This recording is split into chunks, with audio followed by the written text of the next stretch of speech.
Hello, my name is Lisa Thompson, the State Board of Equalization's Taxpayers' Rights Advocate. This year, our annual Taxpayer Bill of Rights hearing will be held on Wednesday, August 20th, 2025 at 10 a.m. Everyone is invited to come before the elected members of the State Board of Equalization to have their voices heard. You can participate in person, by phone, or submit written comments before the hearing. We welcome comments, suggestions, or concerns about California's property tax system, the recent Advocates Annual Report, and the Alcoholic Beverage Tax Program. For more information, please visit www.boe.ca.gov/TRA. We look forward to your participation.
Hello, my name is Lisa Thompson, the State Board of Equalization's Taxpayers' Rights Advocate. This year, our annual Taxpayer Bill of Rights hearing will be held on Wednesday, August 20th, 2025 at 10 a.m. Everyone is invited to come before the elected members of the State Board of Equalization to have their voices heard. You can participate in person, by phone, or submit written comments before the hearing. We welcome comments, suggestions, or concerns about California's property tax system, the recent Advocates Annual Report, and the Alcoholic Beverage Tax Program. For more information, please visit www.boe.ca.gov/TRA. We look forward to your participation.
All right, good morning.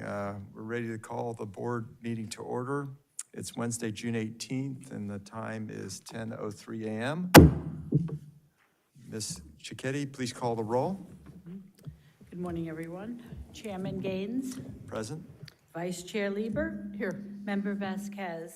Present. Member Schaefer. Present. Deputy Controller Emron. Present. Wonderful.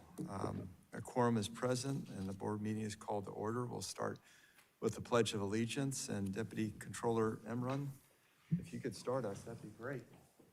Here we go, everyone. I pledge allegiance to the flag of the United States of America and to the republic for which it stands, one nation, under God, indivisible, with liberty and justice for all.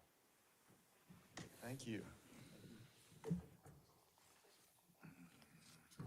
Okay, now it's an opportunity for opening remarks. Members, do you have any opening remarks? And we'll start with Member Vasquez. Thank you, Chair Gaines, and I know we're going to share this one together, so I'll start it and I'll let you finish it. I'd like to, first of all, highlight the observance happening this month with our Chair Gaines, who will also be mentioning J.J. Spahn winning the 125th U.S. Open last weekend. Everyone said that playing in a driving rain made it extremely punishing course, but Spahn was like a man of steel. J.J. was born and raised in San Dimas in San Gabriel Valley. His mother was an avid golfer, and his father loved the game so much he bought him his first golf clubs at the age of 3. J.J. is now 34 and is a strong family man. Right after his win, he hugged his wife, Melody, and their 2 daughters who joined him when he signed the winning scorecard. Congratulations to Mr. Spahn, and he was definitely a very underdog here. But let me move on to our LA and Los Angeles. You're probably reading and seeing so much about the protests going on. I just wanted to extend my utmost sympathy to all those who were harmed in any way by events that were sparked by a series of federal immigration raids, resulting protests, clashes, and unrest in my district. I was present at some of these events and saw at firsthand the impact on our community.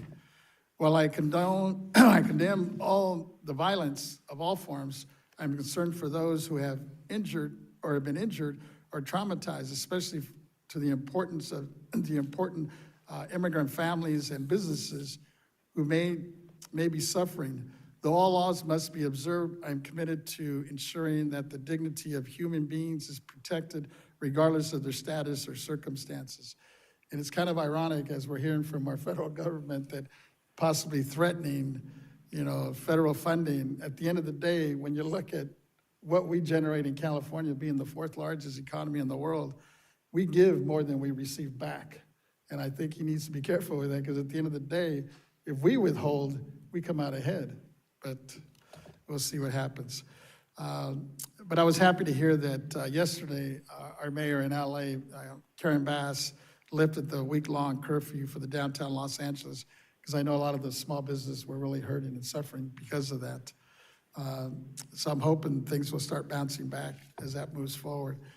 And consequently, June is the Immigrant Heritage Month, highlighting the significant impact of immigrants have made in shaping American culture, the economy, and society. And Los Angeles, my county, my district, is home to 10 million residents. Over 1/3 of those folks are immigrants, including myself, making it almost impossible not to address the cultural diversity that we have in LA County.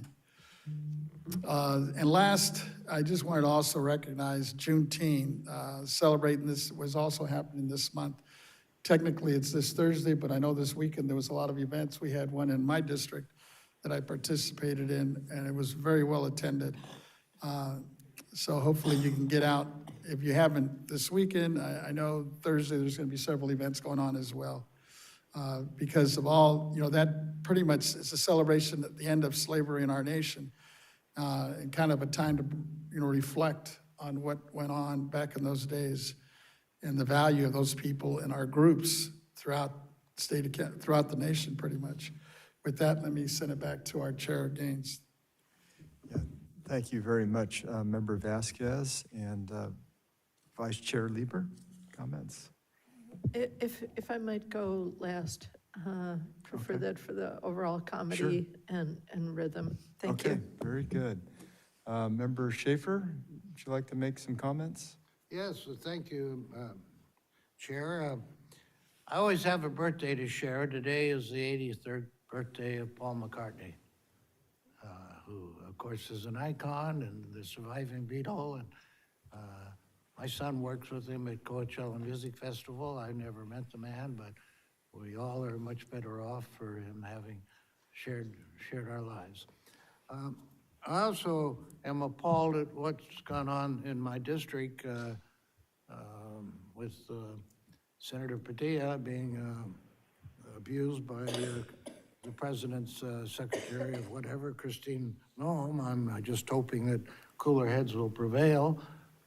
I don't think any of us should be disrespected when we want to question what's going on. I think that's a duty that we have. And finally, I want to mention I have a great sadness with CalPERS, who I've always thought were very responsive. Their website says they have 5-day response time if we have a question of them, because we're all employees. There are 237,000 of us that are employees of the state government. I'm anxious to buy into my first 5 years retirement, so when I hit that 5-year mark in January of 2024, I immediately filed with them. And I've been keeping up with them monthly since January of 2024. It's 16 months. And Dr. Pedersen and myself, one of us has every month been contacting saying, have you got an amount yet? Is it 5,000 or 50,000? We'd just like to know. And they just say, we're working on it, we're working on it. I'm going to ask the state auditor to audit what's going on with the CalPERS, because if there are a number of other employees of the California government that are getting month-to-month treatment when they say 5 days on their website, that's something we should all be concerned about. I talked to the lady this morning before I came into the meeting, and she said, Mr. Schaefer, it takes 60 days to respond to a request for buy-in. I said, well, I've had 16 months because I did it starting in January of last year. She said, no, you made your application, the latest one is April 18th. And I said, well, surprise, April 18th, May 18th, June 18th, today is the 60th day. I said, I'm entitled to it today. She said, well, they mail it out to you. I don't have that information. I just want you to know that I have met the bureaucracy, and it is us, and I'm going to try to make it a little more consumer friendly. Thank you. Wonderful. All right, thank you. And Deputy Controller Emran? Thank you, Chair Gaines, members of the board, the executive director, members of the public. Good to be with you all for the first meeting of the summer. I want to start with an introduction. We have a new team member joining us for the summer. Her name is Audrey Gonanto. She was born in San Ramon, California, grew up in Jakarta, Indonesia, and moved back to the Bay Area at 15 to attend community college. She transferred last fall to UC San Diego as a mathematics and economic major, and in her spare time, she likes to golf, read a book by the pool, or explore new coffee shops with friends. She's here joining us, and she will be around for the summer. Thank you, Audrey, for being with us here today. And then lastly, on a more somber note, I'm going to try to intertwine my remarks of Gun Violence Awareness Month with what happened in Minnesota, where 2 state lawmakers were shot. One was assassinated, and one was a politically fueled violence. And for the record, I want to say their names: Melissa Hortman and her husband Mark, and John Hoffman and Yvette, who are injured and seriously in the hospital fighting for their lives. I really believe in this life of public service as we all sit here trying to help each other and help the state of California and the residents that we all love and serve, that political fueled violence has no place in America. We are a democratic society. We're meant to love each other and uplift each other. And if we have disagreements, to be civil about it and speak through our voices, the power of our voices, to have that discourse like we do here on this Board of Equalization, and to not walk out of this meeting in fear of our lives. And I think it's a very, very sad day in America where we have people being targeted and assassinated just for speaking up about the causes and things they believe in.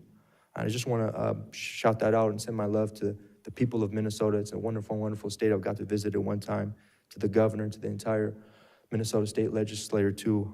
Love from California, we are with you, and we will continue to speak out against any type of hate and violence and bigotry that comes into America. Thank you. Wonderful. Thank you. Vice Chair Lieber? Thank you, Mr. Chair. Well, I'm very heartened to hear all the comments from my colleagues, and they're also well taken. And I have a good note to put in that it is Pride Month, something that's very, very important to Californians. And I think in California, our diversity is our strength, and that's a key part of our diversity. So I want to congratulate everyone who's working on Pride festivities throughout California. And I wanted to speak just for a couple minutes about some of the economic concerns that we have going forward. For the past several months, I've used my opening comments to talk about our obligation as elected officials to understand the impacts on Californians of federal policies. And in particular, I've focused on how various cuts and arbitrary dismissals of civil servants have created a potential need to backfill these federal cuts with California revenues at a time when our revenues are in short supply. And so I wanted to talk a little bit about some of the cuts that have occurred just since our last meeting, and description of the possible impact on California of the federal budget legislation that's currently being considered by Congress. And I would like to focus on California's agricultural properties and the workers who support this vital sector of our economy. This is a sector that has helped make California the fourth largest economy in the world, something that's definitely a pride point for each of us. And in California, roughly 40 million acres, 40% of California's land is used for agriculture. California is the top producer of agricultural products in the United States and the world's fifth largest producer. Over $59 billion in agricultural sales from California are made each year. Fruit, tree nuts, berries are all labor-intensive farming that make up over $23 billion of the state's agricultural sales. And California produces 75% of the United States fruit and nuts.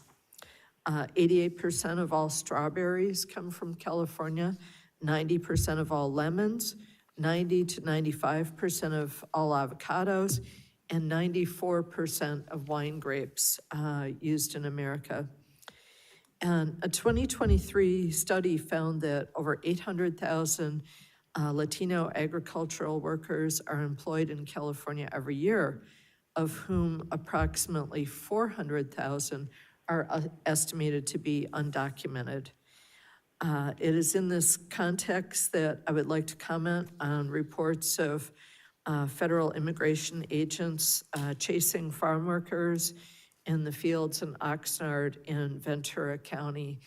And for all of our members that have had the chance to go out into the fields and to meet with our farm workers, we know that they get to work at about 3 or 4 in the morning and work despite all the conditions. It's frequently extremely foggy and cold in Ventura County. And we all saw the spectacle over the past week of agents running after and throwing to the ground our vitally needed workers. As a result of the raids, more than 30 agricultural workers were detained by ICE in Ventura County. And again, Oxnard is known for its strawberry and lima bean production. According to the Ventura County Agricultural Commissioner's Office, Ventura County grows over $2.1 billion in agricultural products each year. It is impossible for them to do that without the labor of immigrant workers. And similar ICE raids have been reported in other farms in California, including Santa Maria and Santa Barbara County. Our critical agricultural economy is being disrupted massively by federal actions. And this war on workers will have an inevitable consequence for our agricultural properties and for food production and food costs for consumers. There's fear in families throughout our state, particularly in families that are critical to the success of California's $59 billion agricultural industry. And this is but one piece of a larger story of federal actions that are impacting California and disrupting the peace, security, dignity, and tranquility of daily life in the Golden State. In addition to the human cost of these events, there will also be a revenue consequence, not just for agriculture, but for our entire economy. As property tax administrators, we need to be aware of these facts and plan accordingly. And I would point my fellow board members to a study that has just come out this morning from the Bay Area Council that indicated that mass deportations cost California's economy $275 billion in terms of our GDP for our state. And that construction, agricultural, and occupational services are projected to have a $23 billion loss in tax revenues, and that the economies in San Joaquin Valley, the Bay Area, the Inland Empire, and Los Angeles are projected to take the largest economic hits. So as was mentioned by another board member earlier, we are a net donor state. So beyond what happens in terms of the California economy, it also lessens our ability to provide funds to the federal government that they can then provide to other states that don't have the vibrant economy that California does. And there will definitely be a cost for the states projected if the current budget bill passes, with the knowledge that it is projected to add $3 trillion to our national debt. So that's a commitment that would be made on behalf of Congress to saddle the American people with an additional $3 trillion in debt when there are a lesser number of families right now that can afford to service their own family debt and to provide for their own families' needs. So we are definitely in very perilous time in California, and I know it's a pride point for each of us that we now have the fourth largest economy in the world here in California. But if we are not more fiscally responsible, we will not be able to hold on to that status for long. So just just a note of concern and a framing that I hope will influence our discussions going forward. Thank you, Mr. Chair. Great. Thank you very much, Ms. Vice Chair. And yeah, in regards to these issues, my hope and prayer would be that civility would prevail. We are going through tough times here in California and across the nation. The immigration issue is tough. I think, you know, in my opinion, many of these issues were created by the last administration with a flooding of people coming across our borders for which we had no background or information about. So that increases risk from a crime perspective. And so my hope would be that we could make sure that we have a more rational system for immigration in America so that we just know who's coming in. And obviously, immigration is so important to California especially, but also for the nation. And we are a nation of immigrants. And so I hope that peace would prevail. I know it's been tough in LA, lots of challenges, and cities across the country. Getting back to some other issues, I don't want to discount Juneteenth. It's coming up tomorrow, and how valuable that was in terms of notification that the Civil War was over. That was greatly delayed because I think partly because of communication at that time. People just didn't know in certain parts of the country. So we want to make sure that we recognize that, and that is a celebration. Obviously, freedom is a celebration. And then finally, just the wildfire threat in California doesn't go away. And I was reminded by that in El Dorado County. We had 2 fires in the last week, and they were both put out fairly quickly. I was impressed with what CAL FIRE is doing. They've got that fleet of aircraft, and in both cases, those airplanes were flying over my house in different communities a couple miles from me. But impressive that they're doing such a great job, but it's just the beginning of that wildfire season. Mm-hmm. And then finally, in terms of this recognition of J.J. Spahn from Member Vasquez's district, I just had to comment on it because I was so impressed with, you know, some exciting things happen in life, but it's really fun when you can witness it, even on TV when it comes to sports. And so I just wanted to congratulate him. I was just recently told that he's a type 1 diabetic.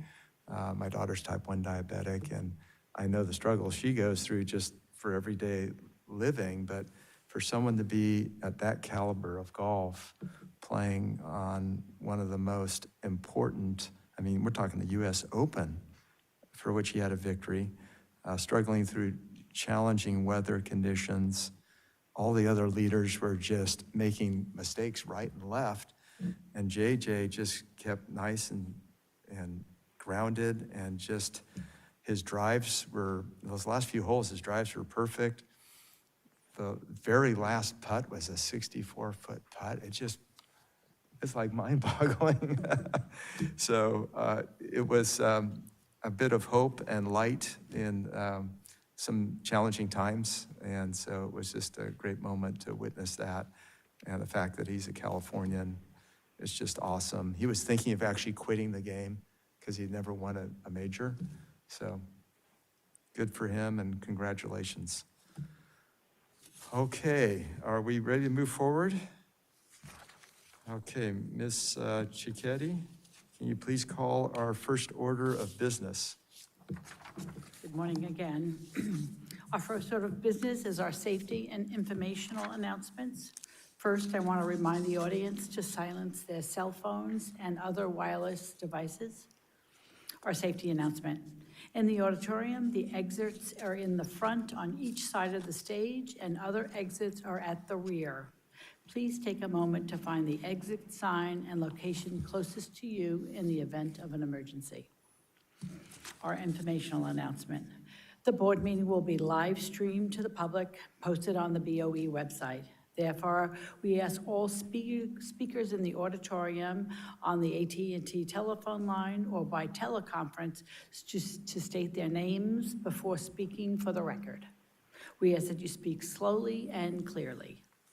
Note that public comments are taken on each agenda item. The public will be invited to comment on matters before the board. If there are any members of the public wishing to speak before the board on any agenda item in person, we ask that you complete and submit to the Sergeant of Arms a public comment appearance sheet located at the entrance of the auditorium. If you wish to speak before the board by telephone, please dial the phone number and access code provided on our public agenda notice. Follow the instructions of the AT&T moderator. If you intend to make a public comment today using the AT&T moderator, we recommend dialing into the meeting on the teleconference line before the beginning of the agenda item you wish to comment on. We recommend this as the audio broadcast on our website experiences a 1 to 3 minute delay between the live stream and the live event. When giving public comments, please limit your remarks to 3 minutes. This concludes our safety and informational announcements for today. Thank you. All right, thank you. First item of the day is item 1, public comment on matters not on the agenda. So we have anybody here that wants to speak on something not on the agenda? Okay, we'll go now to the AT&T moderator. Please let us know if anyone is on the telephone line and would like to make a public comment regarding this item on the agenda. Public comment. Thank you. Thank you. And if you have public comment, please press 1 then 0 at this time.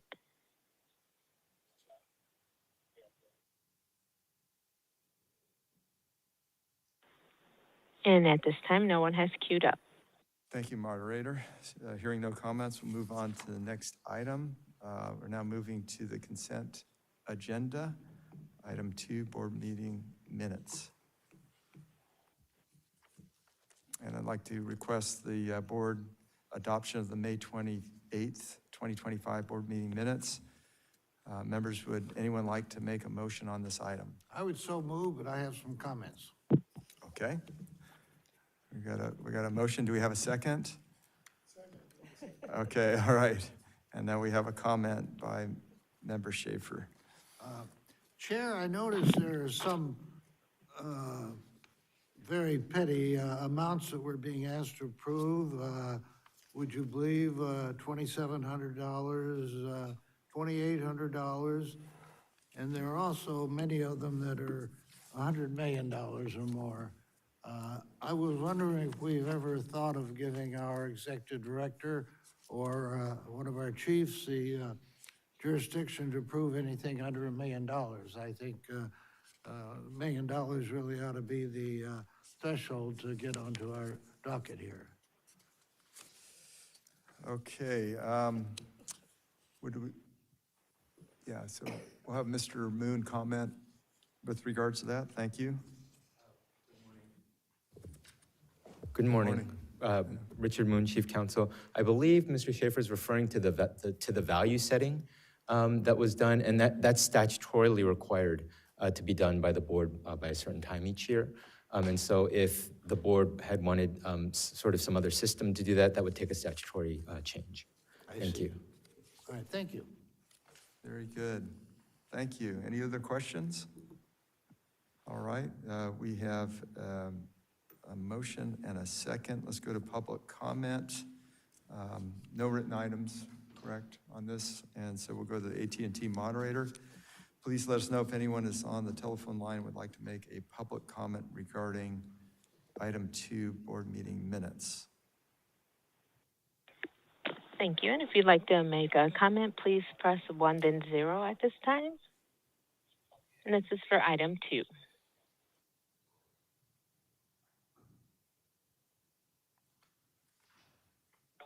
And no one is in queue. Okay, thank you, moderator. Members, any further discussion? Okay, so Member Schaefer and has made a motion to approve the 2028, May 28, 2025 board meeting minutes with Member Vasquez seconding. Ms. Cicchetti, please call the roll. Chairman Gaines, Aye. Vice Chair Lieber, Aye. Member Vasquez, Aye. Member Schaefer, Aye. Deputy Controller Emron. Aye. All right, motion passes. Thank you, members. All right, the following item is Chief Counsel Matters. Item number 3, Regulation, Property Tax Rule 140, Section 100 change. And Mr. Lujan is presenting this item. Yes, good morning, Chairman Gaines and honorable members of the board. My name is David Lujan from the Legal Department. Today, for the board's consideration, we are recommending that the board adopt proposed Section 100 or non-substantive changes to 4 of our property tax rules. We will address each of these rulemakings one at a time, starting with Rule 140, which covers welfare exemption requirements for low-income housing properties. Revenue and Taxation Code Section 214 requires low-income housing rental properties to be financed with certain types of government financing to qualify for exemption. This statute was amended in 2023 to include qualified 501c3 bonds as a qualifying type of government financing. Currently, Property Tax Rules, Subdivision A2, which lists the different forms of government financing allowed under Revenue and Taxation Code Section 214, does not include qualified 501c3 bonds. Today's proposed amendments adds qualified 501c3 bonds to the rule and then renumbers the remaining items listed. The proposed amendments here make the rule consistent with current law and otherwise do not make any substantive updates or changes to the rule. Therefore, if the board adopts this proposed amendment, staff will file the rulemaking package directly with OAL to complete the change through what is referred to as a Section 100 change. Accordingly, we recommend and request that the board vote to adopt the proposed amendments to Property Tax Rule 140. I'm available for any questions that you may have. Thank you. Members, any questions? I've got one if I could. I'm trying to, can you maybe give me an example of the practical effect of this change by including qualified 501c3 bonds? Yeah, so 501c3 bonds are basically municipal financing arrangements. And by including them, the legislature was trying to create parity among similarly financed developments and to also improve access to the welfare property exemption for affordable housing. So it's another avenue through which financing could be taken care of for capital investments such as affordable housing complexes. Okay, so it's should help in terms of financing them? Yeah, Affordable so housing? the theory is it'll help create more affordable housing. Absolutely. Okay, and could it help in other ways for nonprofits? I'm not sure. It's really narrow for affordable housing Okay, in specific. okay, it was yeah. designed for affordable housing. Yeah, that's Okay, correct. very good, thank you. All right, members, would anyone like to make a motion on this? Okay, we got, all right. Great, thank you. Suggestion motion is to approve the staff request to proceed with Section 100 changes for Property Tax Rule 140. We have the motion and the second. AT&T moderator, is there anyone on the line that would like to comment on item 3, regulation 140? Thank you. If you have a comment on item 3, please press 1, then 0. Again, that is 1, then 0.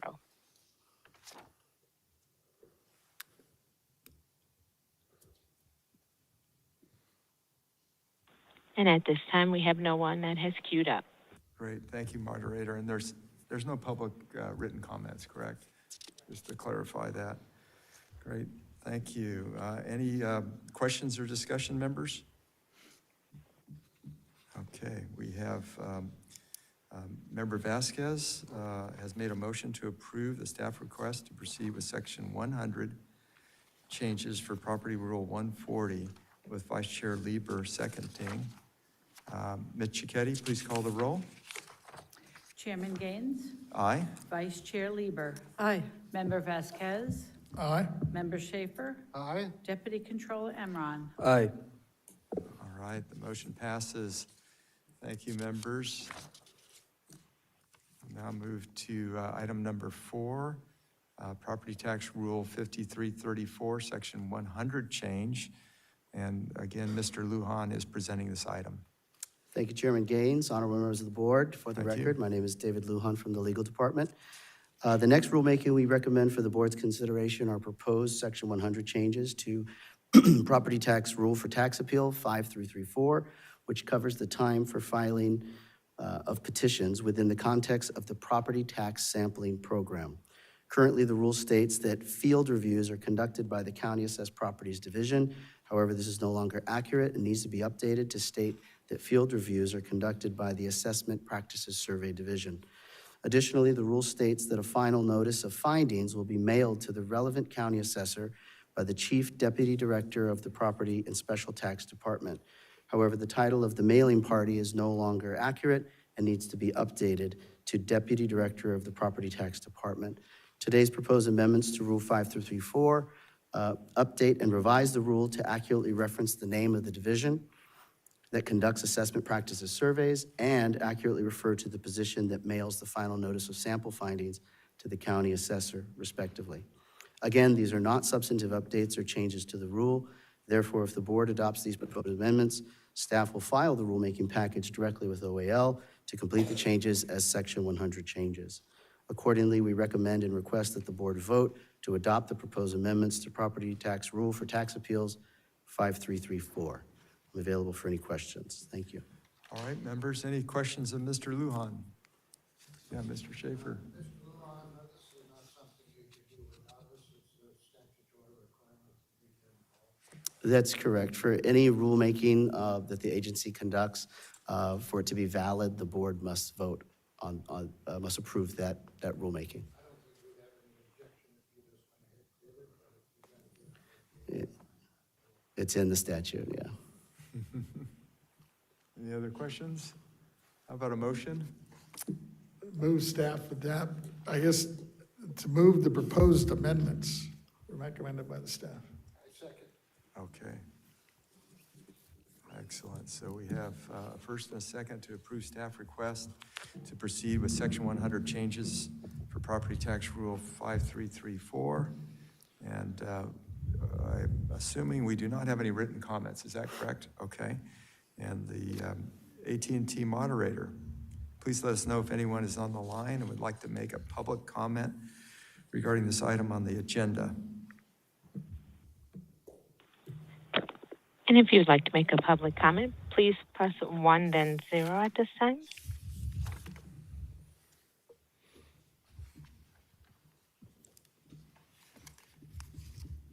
And we have no one in queue. Okay, thank you. Member Vasquez has made a motion to approve staff request to proceed with Section 100 changes for Property Tax Rule 5334, with Member Schaefer seconding. Ms. Cicchetti, please call the roll.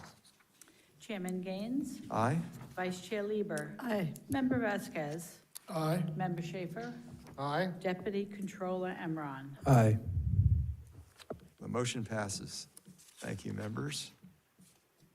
We'll now move on to item 5, Property Tax Rule 642.520, Section 100 change. And Mr. Lujan is presenting this item too. Thank you, Chairman Gaines. For the you. record, my name is David Lujan from the Legal Department. The next rulemaking we recommend for the board's consideration are proposed Section 100 changes to Property Tax Rule 462.520, which covers exclusion from change in ownership, intergenerational transfers. Currently, Rule 462.520 provides definitions for the terms accessory dwelling unit and junior accessory dwelling unit by reference to definitions found in 2 separate government code sections. However, in 2024, the legislature reorganized various provisions of the government code related to accessory dwelling units and relocated the pertinent definitions for these terms to Section 66313 of the government code. Today's proposed amendments updates the references to the statutory definitions of accessory dwelling unit and junior accessory dwelling unit to the appropriate subdivisions of Government Code Section 66313. As this is not a substantive update to the change to the rule, if the board adopts this proposed amendment, staff will file the rulemaking package with OAL as a Section 100 change. Accordingly, we recommend and request that the board vote to adopt the proposed amendment to Property Tax Rule 462520. Thank you. Okay, members, any questions on this? Yes, Member Schaefer. Mr. Lujan, I'm not sure what a junior accessory dwelling unit is. Could you clarify that? Yeah, so a junior accessory dwelling unit is like an ADU. However, it can be no more than 500 square feet in size. So I think it has the same parameters as an ADU, accessory dwelling unit, but it's smaller. Thank you. Yeah. I learned something. That's great. Thank you. Now, I'm just curious in terms of, because there's two interesting aspects here, right? We're dealing with ADUs and Prop 19 and intergenerational transfer. So how is this being treated through Prop 19? Well, So if you had a home with an ADU and it was being passed down to the next generation, how would it be treated? yeah, so the issue is whether the ADU is considered part of the property, the home, the domicile. And as long as the ADU is not separately alienable from the home, it would be included. Okay. So in terms of passing on property, you'd get the benefit of passing on not only the home, but the ADU as well. Okay, so if, let's say they split the lot and or let's say they built the ADU and then they split the lot, would they be separated? Would they be treated separately in an intergenerational? They could be. I think it depends on what's called the appraisal unit and how those kinds of things would be normally transferred. But the separation of a lot sounds, yeah, that would cause problems. Okay, so it would lose its homeowner's exemption, wouldn't it, the ADU? Is that correct? Yes. Yeah. So if you want, probably makes sense to keep those together if you're going through this, right? As a family, you can rent that unit out. Could you have another family member live there? I don't think there's restrictions on who's in the ADU. I think it's really Yeah. about the appraisal unit, making sure that yes. Would it increase the exemption?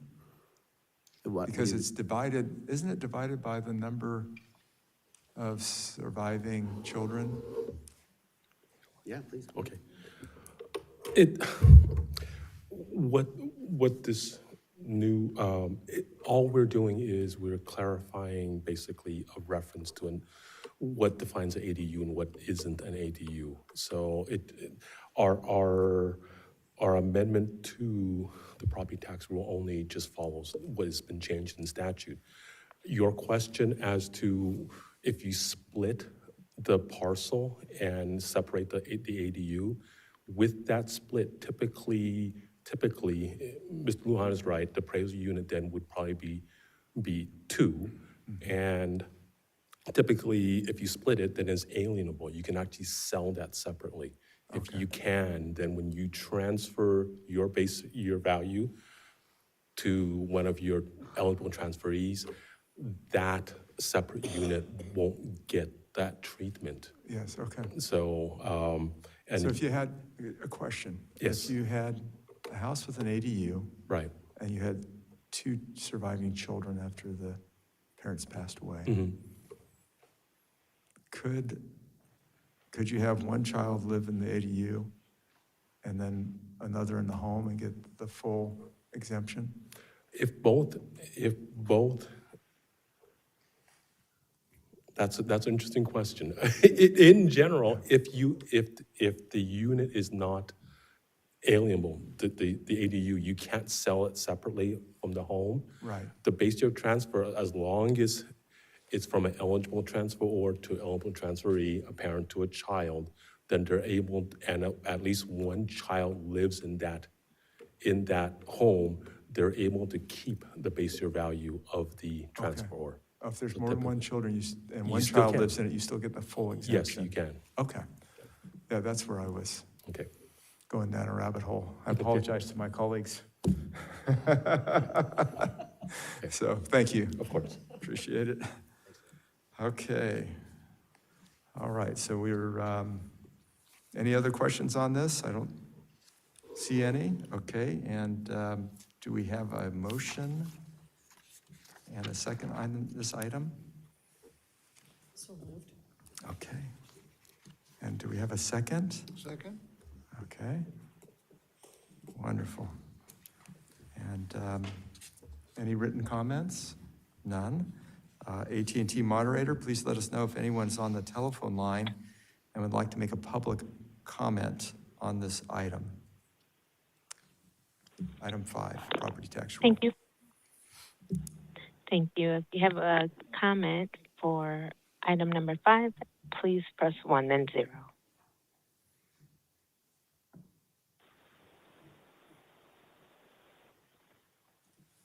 And at this time, there's no one in queue. All right, thank you, moderator. If there's no further discussion, Vice Chair Lieber has made a motion to approve staff request to proceed with Section 100 changes for property tax rule 462.250, with member Schaefer providing the second. Ms. Cicchetti, please call the roll. Chairman Gaines, Aye. Vice Chair Lieber, Aye. Member Vasquez, Aye. Member Schaefer, Aye. Deputy Controller Emron. Aye. The motion passes. Thank you, members. Item 6, property tax rule 462.540, section 100 change. Mr. Lujan is presenting again. Thank you. Thank you, Chairman Gaines, honorable members of the board. For the record, my name is David Lujan, and this is the final rulemaking recommended for the board's consideration today. These are proposed Section 100 changes to Property Tax Rule 462.540, which covers change in ownership base year value transfers. Currently, Rule 462.540 provides definitions to accessory dwelling unit and junior accessory dwelling unit, and by reference to definitions found in the government code.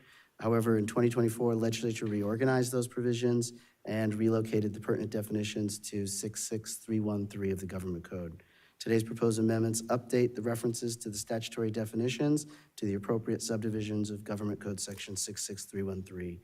Again, as this is not a substantive update or change to the rule, if the board adopts this proposed amendment, we will file the rulemaking package directly with OAL on what is referred to as Section 100 change. Accordingly, we recommend and request that the board vote to adopt the proposed amendments to Property Tax Rule 462.540.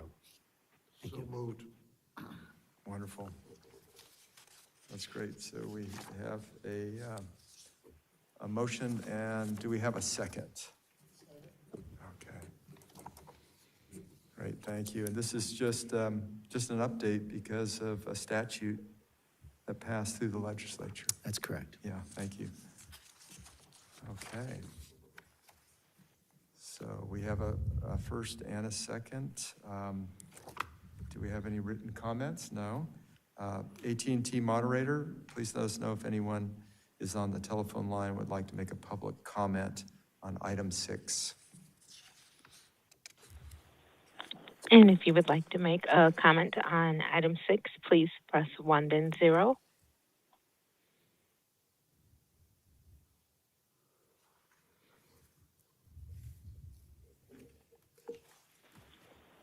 And at this time, there's no one in queue. All right, thank you, moderator. Seeing no questions or further discussion, Member Schaefer has made a motion to approve staff request to proceed with Section 100 changes for Property Tax Rule 462.540, with Member Vasquez seconding. And Ms. Cicchetti, please call the roll. Chairman Gaines, Aye. Vice Chair Lieber, Aye. Member Vasquez, Aye. Member Schaefer, Aye. Deputy Controller Emron. Aye. All right, the motion passes. Thank you, members. Now going to move to the next item, which is board member matters. Item number 7, legislative board workshop proposal. Great, thank you.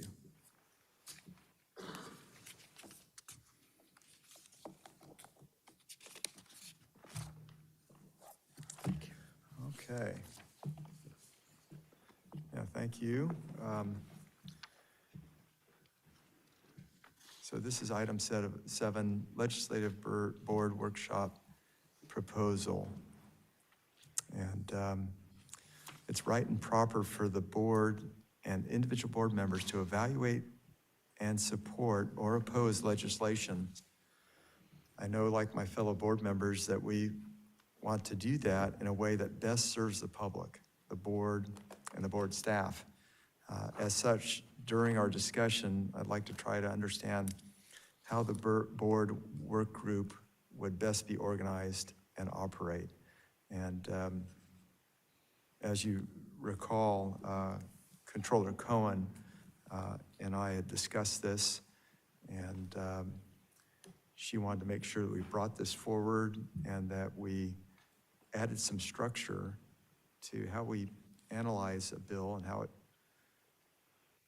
comes to the Board of Equalization to either provide support for as a board, and even in those cases, individuals could decide not to support, and you might end up still with a majority of this board that would support. And of course, we can always support bills on our own as individuals. And through a lot of this discussion with staff and just trying to figure it out, we've got a couple of different aspects to this. Now, we have bills that move through that are naturally connected to our constitutional duties as the Board of Equalization. And I think those are pretty self-evident and pretty clear. And those are tracked by Ted Angelo, and he does a great job doing that for us. But we also have another segment of legislation that moves through that is related to our duties as the Board of Equalization, but it may not be as clear cut. And so that's kind of what I'm trying to see what we can focus on. And I know, Vice Chair Lieber, you've presented, a letter to you presented it actually to the board, and our Executive Director, Stowers, has reviewed it. And I thought there were some good ideas there in terms of, do we have an analysis on the bill? What is the fiscal impact? And some really well laid out steps. And so I'd just like to open this discussion. What do you think it should look like as we set up how to handle legislative bills moving over to the BOE in terms of support? And the concept, or one concept, is that we create a subcommittee. Now, that would be just 2 members of the 5, and we'd have to use our own support staff to do that. And those bills could be reviewed and then presented to the full board. But with that also comes the timing issue, because you're going to have a subcommittee meeting that then is going to take a look at these, and then you have to make sure it gets on the agenda for the full board. And so we've got to figure out how that all works, because I think one of our fears is that we would support a bill, an amendment we'd taken, maybe it was a gut amend, and we're supporting something totally different, and yet we only meet on a monthly basis, and so that could present its own problems. So I'm open to ideas in terms of how we proceed, and just like to hear your comments, and let's have a discussion. And we'll start with Vice Chair Lieber, and then we'll go to you, Member Schaefer. Thank you. And then you, as Mr. Vasquez. As you indicated in your comments, Mr. Chair, we did recently approve a set of guidelines that are now a new part of our governance policies to require that there be germaneness, and that we have that the individual member who's seeking support of the bill provides a fiscal analysis if there is one available, and that we would not consider spot bills that are those that are probably the most likely to be used as a vehicle for a gut amend. And I'd like to suggest that we pursue a work group rather than a committee. We don't have committees here in terms of the board. And as you know, Mr. Chair, from being in the legislature, often bills are moving and are subject to a time pressure. And I'd like to pursue a work group structure so that all members have the ability to comment on legislation and to seek the full board support. I know that what's being proposed, or my understanding of what's being proposed, is that individual members would still have the right to bring forward a piece of legislation that fits within the rubric of our new governance policy. But I think parceling something out to a committee, or the creation of committees, which we don't have as a structure currently within the BOE, would pose unnecessary delays in a system that's very time-driven and deadline-driven. Wonderful. Well, thank you. Appreciate that. Member Vasquez? Yes, first of all, I just wanted to thank Chairman Gaines and Controller Cohen for looking for ways to formalize, for us to consider legislation in this legislative matters moving forward. And I handed out a memo that I wasn't able to share with everybody because of Bagley King, but so I'll kind of walk you through it and see what, if any, feedback we get from the body here today. And let me just start with, having complete understanding of legislative issues and supporting, opposing, or suggesting amendments is part of our responsibility as elected officials.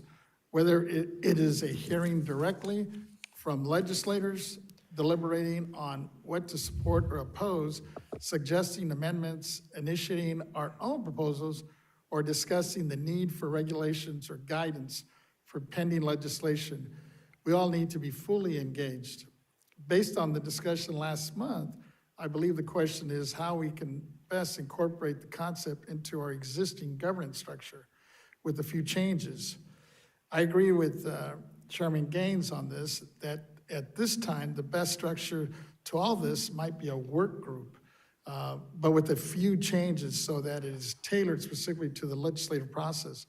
Essentially, it needs to be like a standing committee that is a standing work group, with the work group chair and vice chair taking the lead, preparing the minutes, keeping the board and the public fully informed. With that, I am proposing 4 procedural changes that could help this standing work group be most effective and efficient. And I'll start with number 1. It should be named differently than other work groups. Even though it's a work group, we could give it a DBA as a standing committee, because the standing committee is free to convene at each monthly meeting as needed and as determined by the work group chair and vice chair without the need to seek prior board approval. Number 2, each board member should be allowed to submit any legislative agenda items to the executive director for consideration by the work group chair so that every member is involved. This also avoids the Bagley King open meeting issues. Third, the work group chair should be allowed to waive the requirement of a full report if appropriate, and if there is a sufficient public record in the minutes of each work group. And number 4, as a standing committee, the election of the work group chair and vice chair should be decided by the full board on an annual or biannual basis, possibly at the December board meeting. And finally, number 5, the topics of the work group consideration should be as extensive as possible and should include A, all legislation-related issues, inquiries, and research. B, a board legislative plan. C, past, present, and future bills. D, initiation of legislative concepts or proposals. And E, discussion of implementation of proposed or enacted legislation. With that, Chair Gaines, I would like to place this proposal in a motion for your consideration and discussion as we move forward. Thank you. Wonderful. So that, you're making a motion? Yes. And do we have a second? A question. Sure. So in terms of what you're proposing, it would be a standing work group so With all that of us. we would not have to request permission in June for a July meeting type of thing. So Exactly. it would be possible to put it on any agenda. And then if there were not any legislative proposals that were requested, then it would just There's no need for it. not be on there for that month. Okay. I would second that. Wonderful. Great. And I'd like to hear from Member Schaefer and then Deputy Controller Imran. Before I came to Sacramento, I really never heard of a work group. I've been served on committees, you know, from school days to city council to here. We have committees of the Congress and committees of the House, committees of the Senate. I like the word committee. I'd be happier if you as chair would just appoint people to a committee. When you say work group, I can just see all kinds of new opportunities to work arising. And, you know, we have a lot of opportunities to work as it is. I'm also very impressed with our relationship with Mr. Angelo, who brings all these issues together with us at every single meeting I've sat at. And I wouldn't want to create a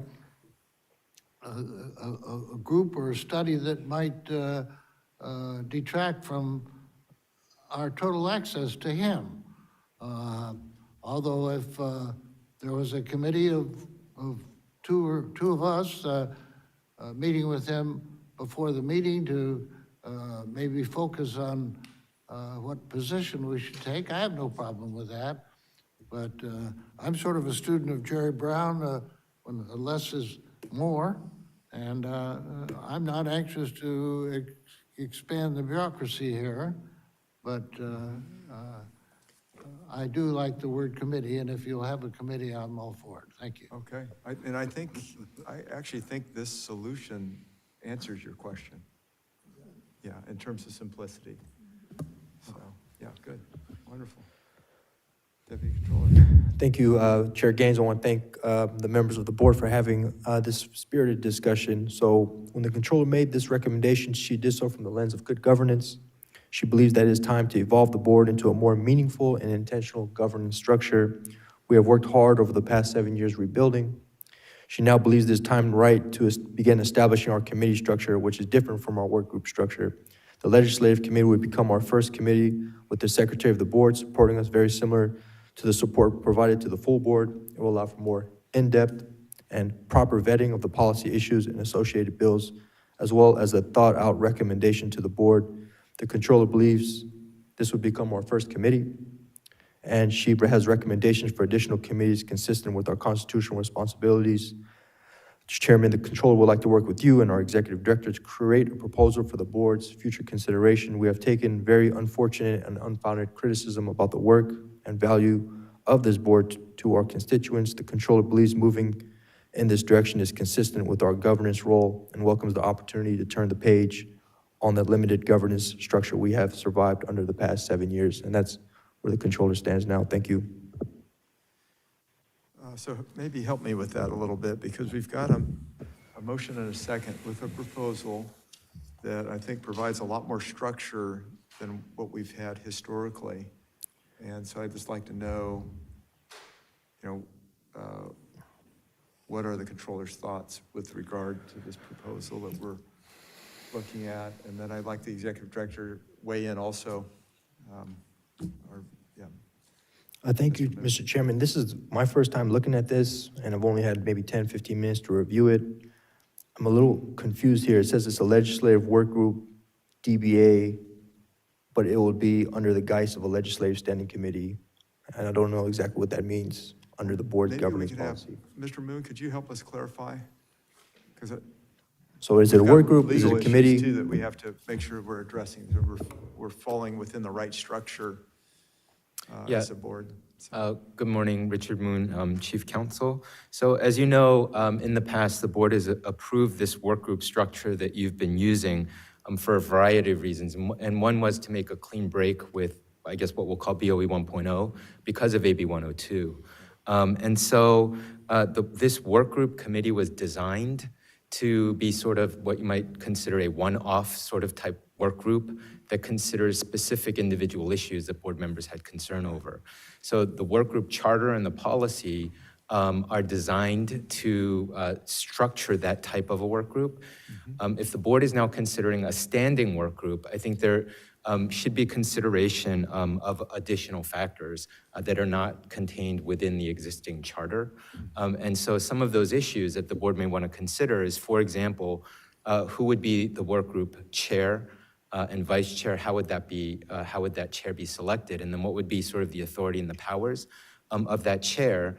And depending on what those authorities and powers are, would that somehow delay the process or make it more difficult for other board members to also have legislation that they were interested in brought before the full board? And so I know this board has sort of historically worked cooperatively and collaboratively, but another consideration is that future boards, we don't know what that will look like. And so the rules that are set up now should be robust enough to cover not just your board, but future boards as well. There are other considerations as well. So the existing work group charter says that the work group will do their work and then bring back the item, including minutes, at the next board meeting. And then at the next board meeting, there could be potential action by the full board. Okay. And if the standing committee works that way, that might cause additional delay that you may not have considered or that may not be beneficial to the piece of legislation that you're looking at. And so I think if you're considering a standing work group, I think the charter should be looked at. And then many of these policies and structures sort of thought through and written down. The other sort of vehicle that you've been using to consider legislation is the existing board member matters. This is how legislation has been brought up in the vehicle that's been used. And I think some of the advantages of that is that the action for support could be taken at that same meeting. The vetting of the information, the legislation, is done before being brought to the board by the individual board member that's being interested. So there's some more sort of dexterity and flexibility in terms of putting it on the agenda when it's on the agenda, the speakers perhaps that you want to invite to talk about the legislation. There's also no separate chair of this board member item, so it would only be up to the board chair to decide whether to put it on the publicly noticed agenda or not. And so in that sense, it may also be more conducive to quicker action. And then another sort of item not to overlook is that procedures already exist for this. Ms. Lieber had brought up some procedures to better define what kind of legislation and at what point the legislation could be brought before the board. And those policies already exist, so that change has been made to the governance policy, so that exists already. Okay. And you could work within that framework. So those are some things to consider. I guess the final thing that I might say at this point is between the name of committee and work group, I would strongly recommend that you keep it as a work group or a sub-work group. And that's because back when the board voted to go to this work group structure, one of the reasons why the board voted voted to do away with committees is because of 102, AB 102. And so that raised a host of issues. And I think the board was very careful, as your board has been, to not just be careful not to violate AB 102, but also to avoid the appearance of coming anywhere close to violating AB 102. And that nomenclature committee harkens back to a period where the legislature had said the board members at that time could not do certain things. So I think that is also a consideration. Okay, just to clarify, because Member Vasquez, he's proposing a work group, right? Yes. Which we've done in the past, and that's consistent with how we should be operating, at least the way I look at it. He brings up the description of standing committee. Would we have the same flexibility in a work group that was not considered a standing committee? So part of the issue is that there are no separate rules or consideration for a standing work group in the charter, and so that would have to be built out. Exactly what flexibility you want to build in, what you want that to look like. But I think the alternative is for the legislative items to remain on the board member matters items. And I think, as I look through Mr. Vasquez's letter, I think the same goals could be accomplished with the existing board member matters part of the agenda. So another sort of thing that you may want to consider is what advantages might a standing work group have over what you have already and how you've been working through it already, especially considering that some procedures have already been set for the board member matters. Okay. Well, I'm wondering if maybe we could amend it. Yes, Vice Chair Lieber, and then Member Vasquez.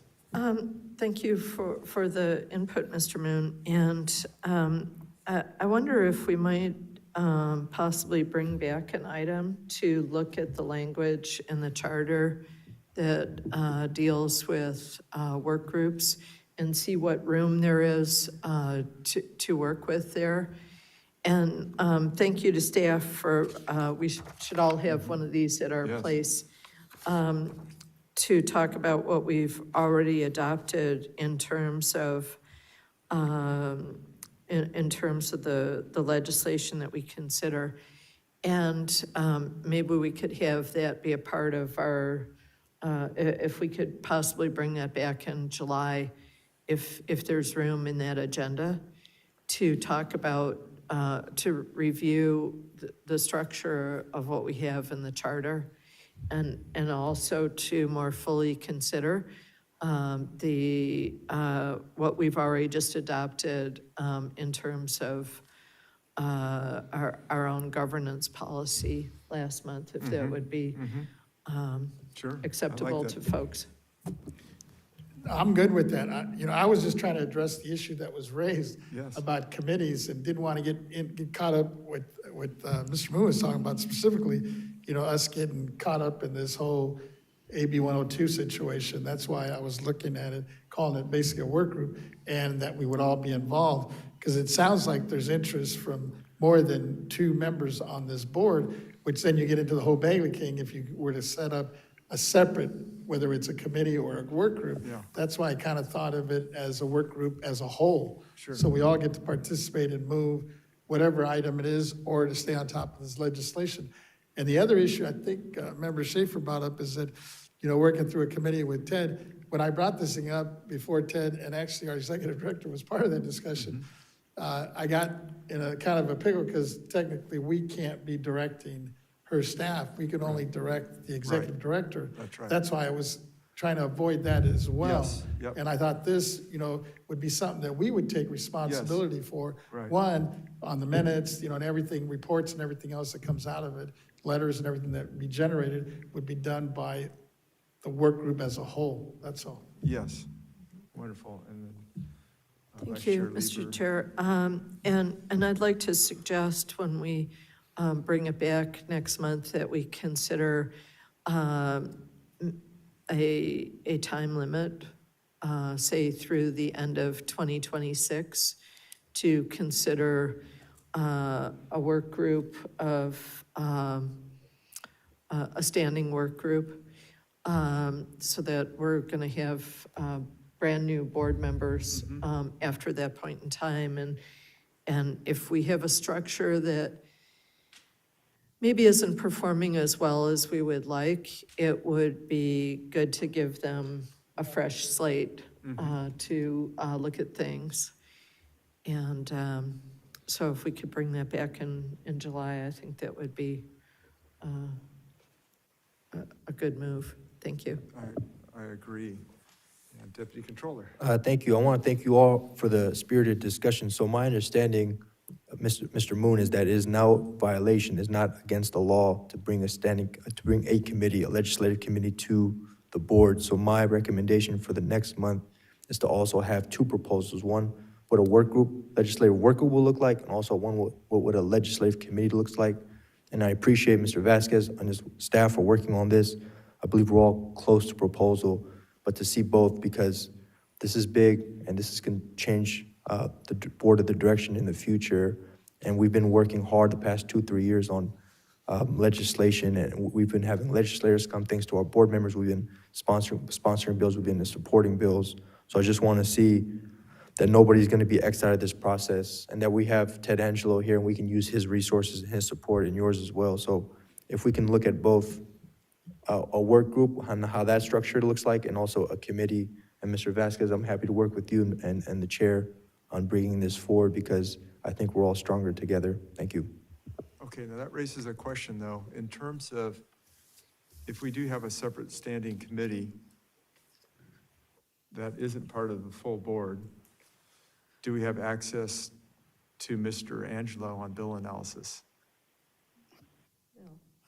I don't think we do. And then that puts it back on us, and it's like, I don't want to do a bill analysis. I have no expertise. And so I like the structure that's been included here by Vice Chair Lieber, because at least we have a lot more structure than we did 6 months ago or 4 months ago. So I think that's a good building block. And I'm open to discussing two pathways and taking a look at those and moving forward at our next meeting. I don't have a problem with that, but I want to know where the labor is going to come from to kind of help us out with this, the expertise. Yes, I understand your concern, sir, and I understand what you're saying, Deputy Imran. Let me get some clarification, and then I can get an understanding of what the assignment is. Member Vasquez, when you talked about a standing legislative work group, you did put in the word committee. And when you're saying committee, who do you see as the committee members? The board members? Okay, so you're not looking to involve agency staff? No. Okay, I want to be clear, because that was the problem in the past. And then, Ms. Lieber, you're saying a standing legislative work group, or Mr. Moon brought up, just continue as we're currently doing, but have it as a board member matter legislative. I think maybe I'm jumping ahead. It may be three possible ways to do this. If I could clarify, if we're posting different options, I would love to have the current process, which I believe does work the best, with the changes to our governance policy as a part of that. I'm not interested in the clunkiness of a committee. So my first choice would be to leave the process as it is, where we're each open to bringing up bills that meet the needs of our constituents. And knowing that we have this additional precautions to the governance policy that we have already adopted, that I think solve the problem that was coming up. Then my second choice would be a standing work group that is only through the end of 2026. And then, a very distant third would be to have a committee. I don't think that offers us any benefit, but it does raise complications, questions. Well, if we're a committee, why can't we use staff resources, AB 102, et cetera, and then we continue to be mired in that situation. And I think we've had a lot of discussion on the dais this year about what's the difference between the bills that we take a position on and those that the agency is taking a position on. And when will bills be tracked or not be tracked? And I think the current process with the new additions to the governance policy are probably the best for allowing us to move without a lot of constraints that are not well taken, that impact our effectiveness and our timeliness, which is critically important with legislation. But I would be more than willing to have an item to look at our charter and to really digest the changes that we've already made to the governance policy next month. And I don't know if we need a motion to refer that. Would you like a motion? You already have a motion on the floor, so you might need to take care of that motion. And then for this one, I would like to have a motion because I want to make sure that the desires of all members are being heard, and I understand the assignment. Okay, just a thought, because we have a motion and a second. My thinking was maybe we could adjust that motion for a review of the proposal, and then hopefully we could get support, and that we would move forward with the deputy controller's proposal. Yes, and just to be clear, Mr. Chairman, And then your it will be a legislative committee like BOE 1.0. It would be? I want to at least analyze and look at it, and Okay. in the guise of AB 102, because my understanding is that was when the board was working at a very efficient and rapid pace, and we were all working in unison together. So I just want to at least take a look at that too, what a BOE 1.0 legislative committee would look like. Thank you. Okay, so, In a 2.0 format. so that, I think that's 4. Perhaps trying to include everyone here. I think it's the same proposal. I don't want to put words in your mouth, Deputy Controller, but basically, it's your proposal in 2.0, and let's compare and contrast that to 1.0. Yes. So it would be showing a framework of a legislative work group committee under the same framework that we had prior to AB 102. Correct, and how that can move forward, and we can addition, subtract, but that's what I'm looking for, bringing back committees in its In that entirety. structure, okay. And then working backwards, it would be a legislative worker committee that Mr. Vasquez is suggesting that would not include agency staff, but it would include a chair and a vice chair, and kind of follow what's in your letter. Okay. Now, clarify, would that be a standing committee? Or are we going to delete You can that? call it committee, work group. I called it a DBA work group just to get away from the legal issue. Let's that do work was group. being raised. Okay, Work group, because we have agreement on that. Okay, so then a standing legislative work group. Work group. Okay, we There you go. scratch that. Okay. So should we amend that motion, that clarify the work group issue, and that it's going to be reviewed and compared at our next meeting in July? Legal is saying first, rescind your first motion. You can Okay. rescind it by, someone could remove their second, Is that all right? or withdraw your motion. We were just talking about amending it, if anything. Also, you want to keep your motion. Keep it, yeah, let's move it forward. And I don't mind incorporating some of the suggestions that were tossed out here, so when we bring it, because we're basically looking to bring this thing back in July. Okay, but excuse me, sir, but your first motion was to move forward with the legislative work group. Work group. Yeah. Yeah. But I think now we're talking about bringing it back in July and showing you various options and how it would look. Correct. I mean, I would love to see us move forward with this thing, the concept of the work group, but if there's not support for it, then we could, we'll amend it. It's totally up to you guys, sure. Why don't we And amend? that's how I'm throwing Yeah, back let's to just the board. amend the motion. What would you propose? That it would, we'd recommend that the work group be reviewed with other options, and then we can do a second motion, or if you want to, Well, no, if you I'm want to good with include that, all if you three wanna do that. options in the motion. I'm good with that, if you want to just add that to it.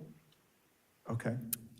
If I That's may, I'm sorry, Yes, Julia Himovitz Julia, on behalf of the yeah. legal department. So what I'm hearing are two very different, actually more than two different ideas moving down Yes. a path.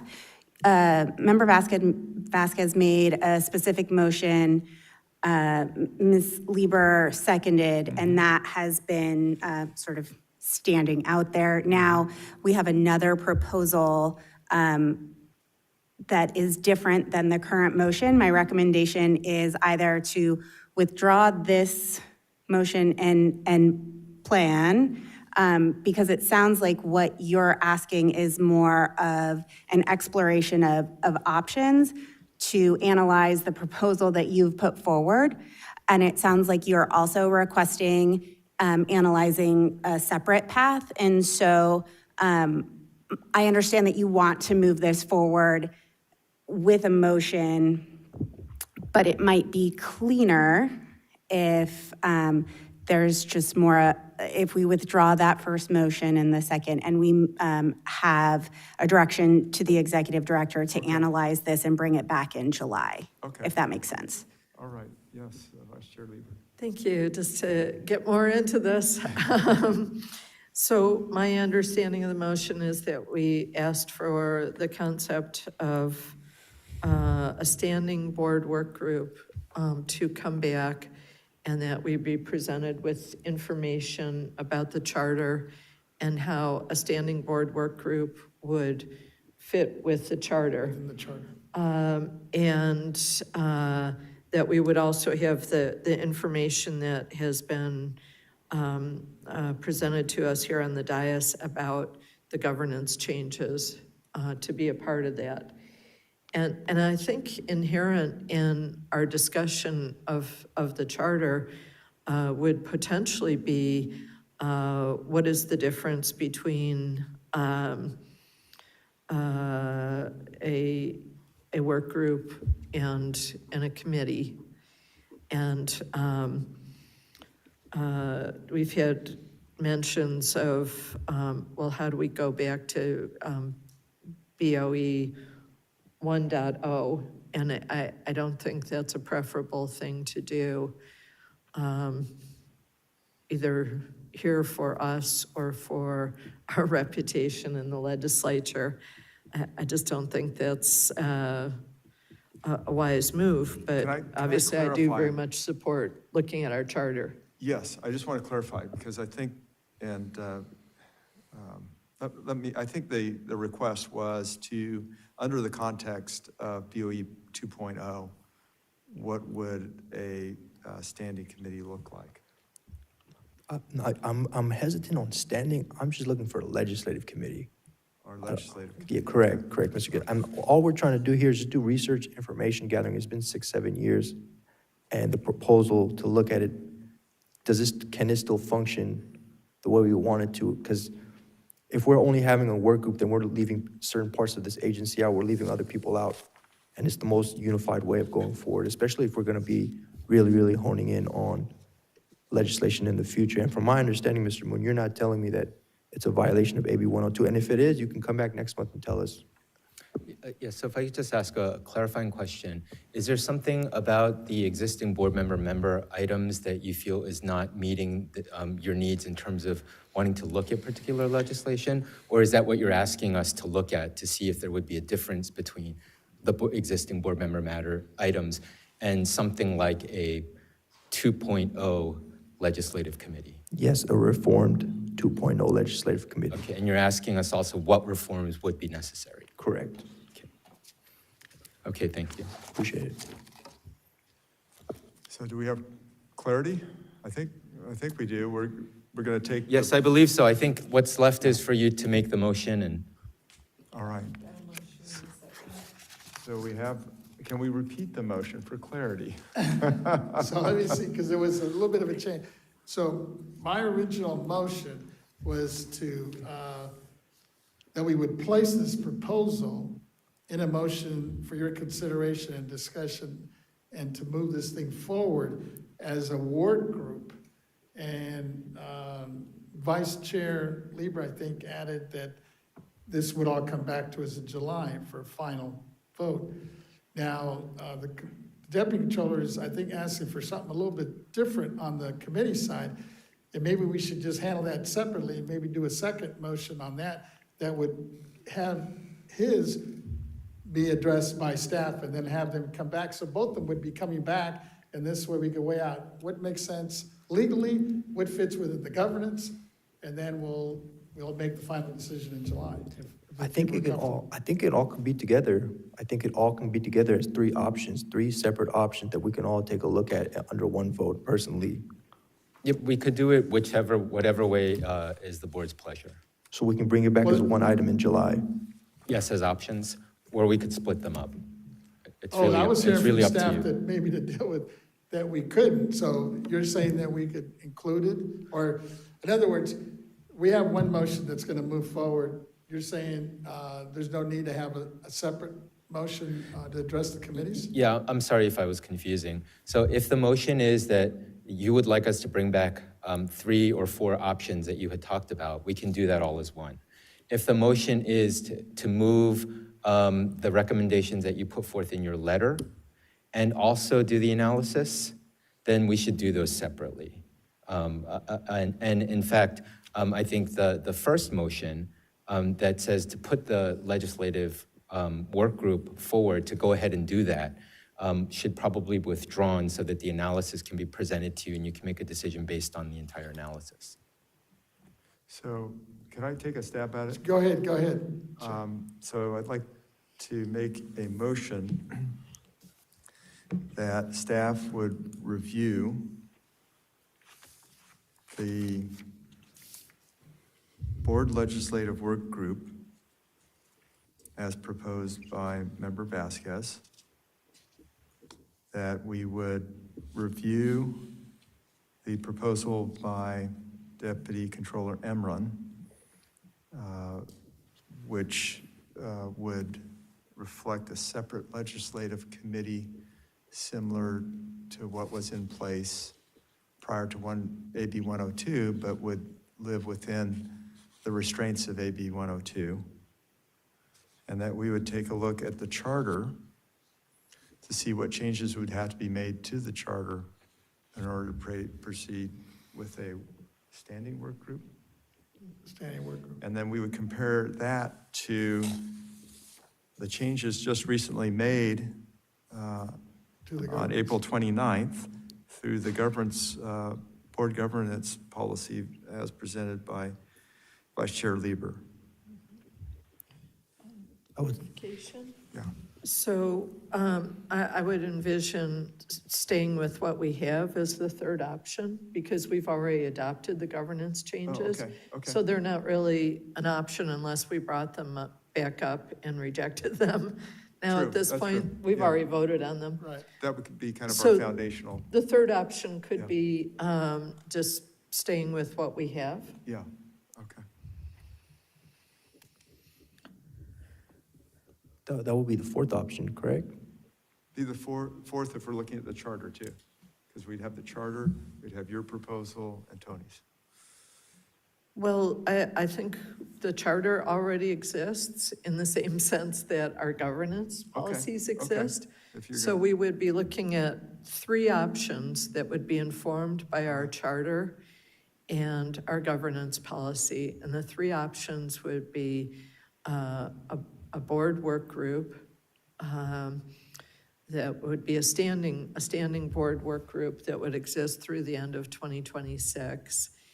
A standing committee, or sticking with our current board member matters.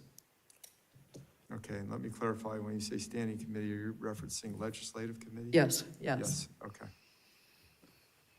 Is that clear? Yeah, so if I could take a stab. Okay. Yes, See if you understand. everybody else can. So what I understand the motion to be is that what you would like brought back before you is analysis of not necessarily in this order, but one, a board legislative standing work group. And within that analysis, we would necessarily have to look at the charter to see what perhaps changes might be necessary or might be advisable. The second thing would be to review the legislative committee structure to see what changes would be necessary to make it compatible to BOE 2.0. And then finally, the third option is to consider the board member matters items with the recent governance policy changes and see what advantages or disadvantages that existing policy may have as compared to the other two potential options. So moved? Or who wants, whoever wants to make the motion, but, I'm good, I'll move it. okay, so we have a motion. So we'll drop. Do I have a second? first one Okay. and just incorporate this last one. Yeah, I think the first one would needs to be withdrawn, and then the second one. Okay, I'll withdraw my second of the previous motion. And then I'll move the second, the recommendation that we came up with, which gives you basically three options to come back with. Yeah. okay. And So, you could go ahead and withdraw your. And then I'll withdraw my original. okay. So we have a new motion by Member Vasquez, seconded by Member Lieber. And hopefully there's clarity on that motion for staff. And why don't we certainly don't have any written comments. Do we have anybody in the audience? Okay, so let's go to the AT&T moderator. And is there anybody that wants to speak to this issue? Item If you have 7. any comments on item 7, please press 1 then 0. Again, if you have any comments on item 7, press 1 then 0.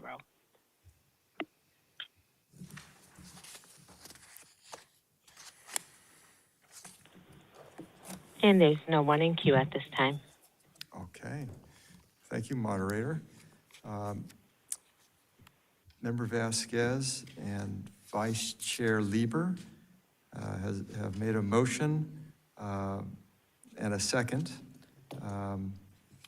Ms. Cicchetti, please call the roll. Alrighty. Chairman Gaines, Aye? Vice Chair Lieber. Aye. Member Vasquez, Aye. Member Schaefer, Aye. Deputy Controller Emron. Aye. All right, motion passes. Thank you. We got through that. All right, and is this the right time to take a break? Yes. Excellent. Okay, so we will take a 10-minute break and we'll reconvene at 11:51.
Hello, my name is Lisa Thompson, the State Board of Equalization's Taxpayers' Rights Advocate. This year, our annual Taxpayer Bill of Rights hearing will be held on Wednesday, August 20th, 2025 at 10 a.m. Everyone is invited to come before the elected members of the State Board of Equalization to have their voices heard. You can participate in person, by phone, or submit written comments before the hearing. We welcome comments, suggestions, or concerns about California's property tax system, the recent Advocates Annual Report, and the Alcoholic Beverage Tax Program. For more information, please visit www.boe.ca.gov/TRA. We look forward to your participation.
item 8 on the agenda.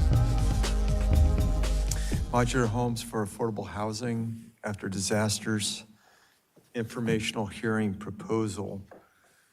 And I'd just like to make a few comments on why I think we ought to hear this and dig into it and have a better understanding. We've had a number of wildfires in California that is too long to list, but we've certainly had some devastating ones in Oakland, Paradise, Napa, Malibu, Lake Tahoe, Palisades, and certainly there's many, many more. The fires are huge stories right now, and they're happening, and then the coverage moves on to another subject issue. But the actual stories of these fires stretch out for years or even decades as these disaster areas struggle to return to normal. One area where policymakers could help these communities rebuild is speed. Faster rebuilds can help put neighborhoods and cities back on their feet more quickly. Another is affordability. It may be that not everyone has the means to rebuild their home. And so it may be a different type of home that they're rebuilding, not the identical home that they had prior to the fire. And many of these situations are related to valuation, as we've discussed in another public hearing. And so that's why I'm interested in this idea of options for housing and modular homes as part of that rehabilitation process for fire-ravaged cities and towns. These homes can be mass-produced using labor that is far away from the damaged sites, meaning that the labor is stable when everybody's rushing in to rebuild and costs are skyrocketing. They can be assembled quickly and at a discount of conventional construction. And I've heard from 20 to 30% reduced cost. And so I think they could hold great promise here in California. And not just for disasters, not just for floods or wildfires or earthquakes, but we have a housing crisis in California. And if we could bring down the cost per unit so that people would have the American dream and make that dream a reality, and here in California, that would be great. And I know that Member Vasquez has been working on this issue for quite a while, so I spoke to him and I asked him if we could just wanted to get his input on another informational hearing that would just focus on this modular housing aspect and maybe other options for construction. I read an article about this, and it also talked about some of these 3D homes that are made out of concrete, which would be very helpful in fire situations. That's assuming the fires don't burn too hot too, because you can destroy the steel that's within that concrete too, and even break down the concrete structure. So I just wanted to bring this forward. Would love to see if we could put this on the agenda in the future, and would love to hear from Member Vasquez on this. Thank you. And I just wanted to thank Chairman Gaines for bringing this issue to my attention and willing to collaborate on this item moving forward. We've had several informational hearings about challenges associated with disaster recovery and affordable housing. A persistent problem is that the construction of new housing units, even those intended to be affordable, are cost anywhere from $700,000 to $800,000 a unit. And that's just not sustainable financially for the developers as we're talking to these folks. And it's interesting you mentioned, in the article that you shared with me, I don't know if you caught 60 Minutes this last Sunday, they talked about these 3D cement structures they were building, which saved huge, was a huge savings because you're not wasting that much lumber when it's done 3D through this modular. So, and in this article that you shared with me, I also was interested, it was interesting to see that, you know, the cost savings is a big issue. And that's what I think is holding back a lot of these developers from getting involved with it.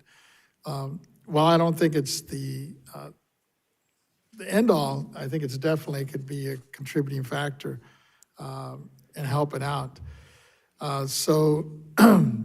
And as I look moving forward, you know, according to the county data on unincorporated areas damaged by these two recent fires, at least in my district, the Eaton and the Palisades fire, over 12,000 parcels were destroyed. Over 750 rebuilding applications were submitted to the county, and over 300 building plan reviews are in the process, and 24 building permits have been issued. The average turnaround is roughly 42 business days.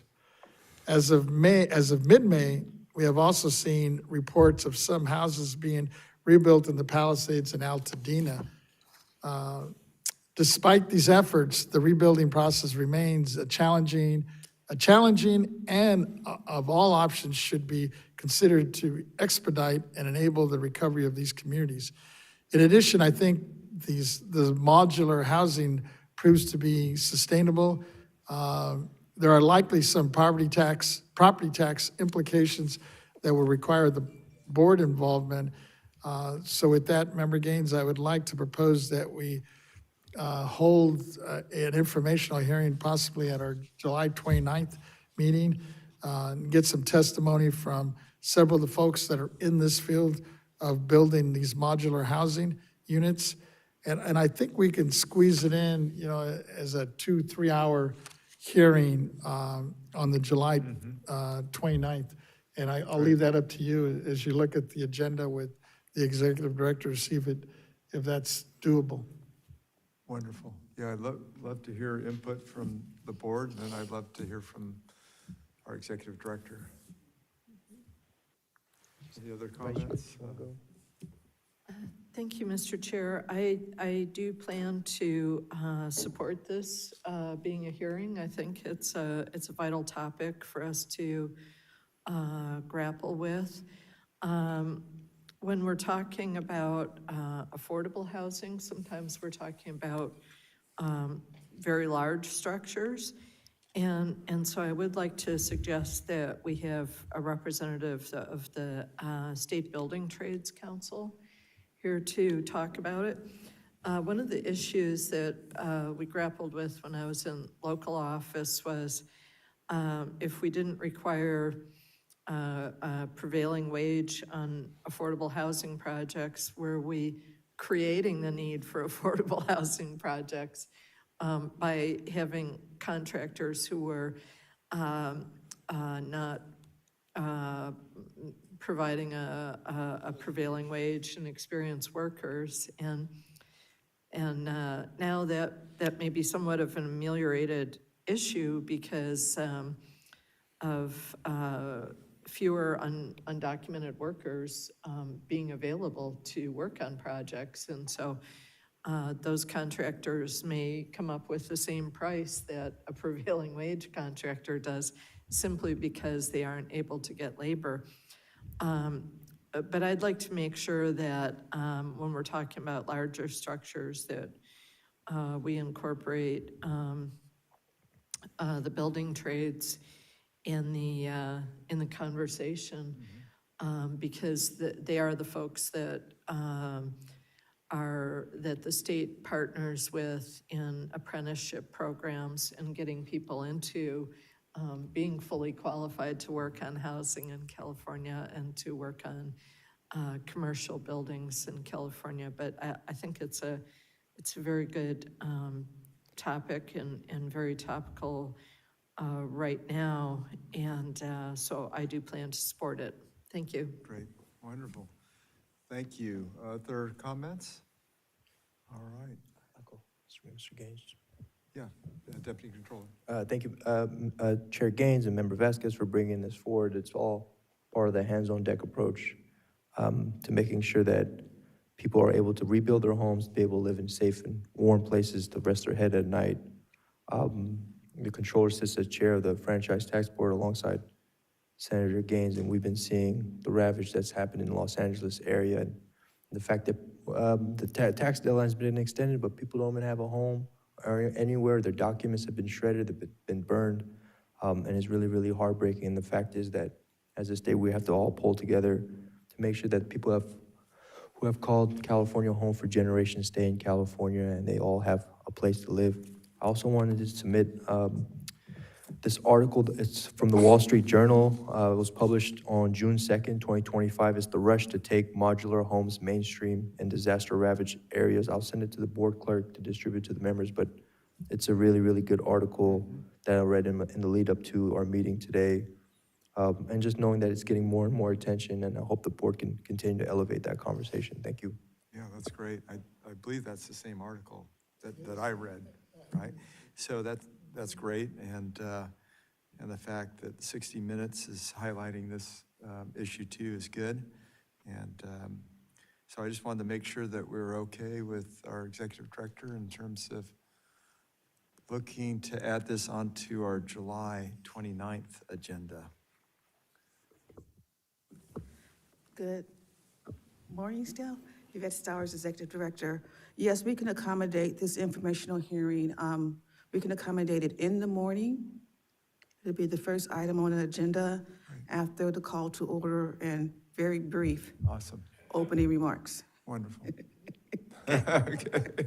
All right, very good. Yeah, because I think we could knock it out in 2.5 hours and. Yeah. Yeah, so that would be great, and then we'll have plenty of time to do our business too. Yes. It was gonna be a little bit of a surprise, but in July as well, I've asked the CAL FIRE captain to come present to the board about wildfire season and how property owners can protect their lives in the home. So if we can fit that into the agenda, I told him maybe 20-minute presentation. Yes. But he's flexible, he'll come, the captain will come in the afternoon time if needed. We actually had that tentative on an agenda as a placeholder to take place in the afternoon. Okay. After the afternoon lunch break, so that it'll be quite timely. We're here about building, and we're here about how to protect. Wonderful. Okay, I'll let him know. Thank you. Yeah, good. That's great. Well, thank you. Appreciate that, members and executive director. So I guess we should have a motion, or do we have clarity? Okay, very good. You want me to move the motion then, I guess? So, yeah, I would just move that we reserve 2 to 3 hour time period in the morning of the meeting of July 29th, 2025 for this informational hearing on modular housing and affordable housing options. Right. Because we'll include the building trades, of Yes. course, as part of it. Yeah, that's fine. Okay, and do we have a second? Second. I'll second that, yeah, but I'd just like to say, when we have multiple speakers, I hope we can figure 10 minutes here, 10 minutes there, to try to be judicious with our time. Oh, yeah, we will, because we're looking at maybe 2.5 hours. So, yeah, we'll be careful with that, and thank you for. Everybody out there is going to want to share with us everything they know, and we're not going to live that long. Well, we've got an agenda that'll have a timeline, so I think, we'll try to live by that best we can. Sometimes we ask a lot of questions, myself included. Yes, right. Right, so, I plead guilty. all right, very good. So we have a motion, we have a second. No written comments, nobody in the audience. AT&T moderator, please let us know if anyone is on the telephone line that would like to make a public comment regarding this item number 8 on the agenda. Thank you. And if you have a comment for item number 8, please go ahead and press 1 then 0. And one moment, please.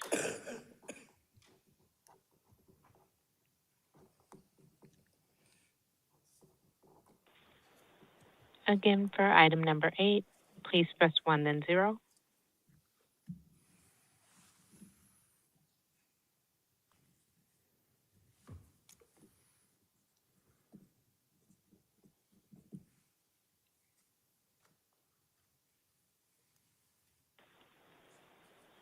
And we do have one person in queue, and that is line number 13.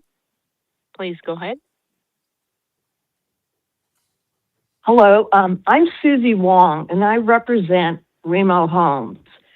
We're a California Energy Commission EPIC awardee, a Lawrence Livermore Berkeley Lab awardee, and we're a California-based technology and prefabricated housing builder, founded 3 years ago. And we fundamentally aim to move society forward.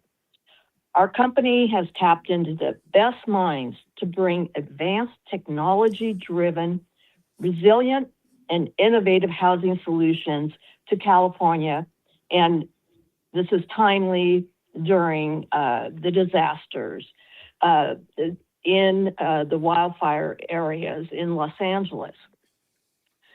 And our company is possible in California because the best minds in the world are here in California. Our co-founders are lead scientists and engineers from SpaceX, from NASA. And we also have advisory support from Panasonic, Mitsubishi, National Renewable Energy Labs, Schneider Electronics. And we also have 3 patents pending. So our company continues to build on the progress we've gained in the previous years, resulting in a triple bottom line approach: resilience plus jobs creation plus increased housing supply equals more inclusive growth. And it has been a great challenge navigating and getting to the market our prefabricated factory-built housing. We have the technology of resilient panels that have been developed by these scientists and engineers in the aerospace industry. And so we welcome any type of public informational hearing that will bring together public officials from the state, the local, any of the associations. We have already talked to the union, so we understand their practices moving forward, which is they're starting to train on automation as well. So we welcome and we support a public informational hearing. Thank you. That's great. And that is Susie Wong, is that correct? That's correct. Okay. And Chair. yeah, and the name of your company? Remo Homes, REMO Homes. Okay, great, wonderful, thank you. Well, I appreciate your public comment on that, and I'd like to find out more about your entity, your business, and thank you for sharing what you did. And I'm assuming that you'll be available for the public hearing? Yes, Okay. absolutely. Okay. And if we need to reach out to you, what would be the best way to do so? I can reach out to provide my contact information. That'd be great if you could reach out to Matt. Yeah, that'd be Matt good. Cox. Yeah, Matt Cox or Yvette Stowers at the BOE. Either way, that's great. Thank you very much, Susie. Appreciate your comment. Okay. Thank you. Okay, great. At this time, there are no further questions in queue. Yes, thank you. Members, any questions or discussions? Okay, hearing none. Member Vasquez has made a motion to schedule an informational hearing for the morning of July 29th, 2025, with Deputy Controller Emron making the second. Ms. Cicchetti, please call the roll. Chairman Gaines. Aye. Vice Chair Lieber. Aye. Member Vasquez. Aye. Member Schaefer. Member Schaefer? Member Schaefer. Member Emron? Aye. Aye, okay, and we'll go back to Member Schaefer. Member Schaefer? Aye. Okay, all right, the motion passes, thank you. Okay, we'll now move to item number 9, 2025 County Assessor and Assessment Appeals Board Issues Board Workshop Follow-Up. And this item is being presented by Member Vasquez. Thank you, Chair Gaines. This item is intended to follow up on the April 30th, 2025 work group meeting about assessors and the AAB administrative issues. As stated in my memo, there are 3 primary aims of this item. 1, approving the minutes. 2, scheduling the next work group hearing. And 3, discussing and getting a consensus on the report. First, let's move, if we could, I would like to request approval of the minutes provided as the attachment to the memo, if you all had a chance to take a look at that. Okay, do we have a motion? And that would be to approve the minutes in attachment 1, Yes, right? of April 30th. Yes, thank you, April 30th. Okay, do we have a motion? So moved. Okay, and do we have a second?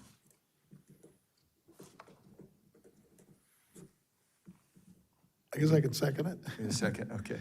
All right, very good. And do we have any written comments? I don't think we do. Yeah, and I don't see anybody in the audience. AT&T moderator, please let us know if anyone is on the telephone line and would like to make a public comment regarding this item on the agenda. And if you have a comment, please press 1, then 0 at this time.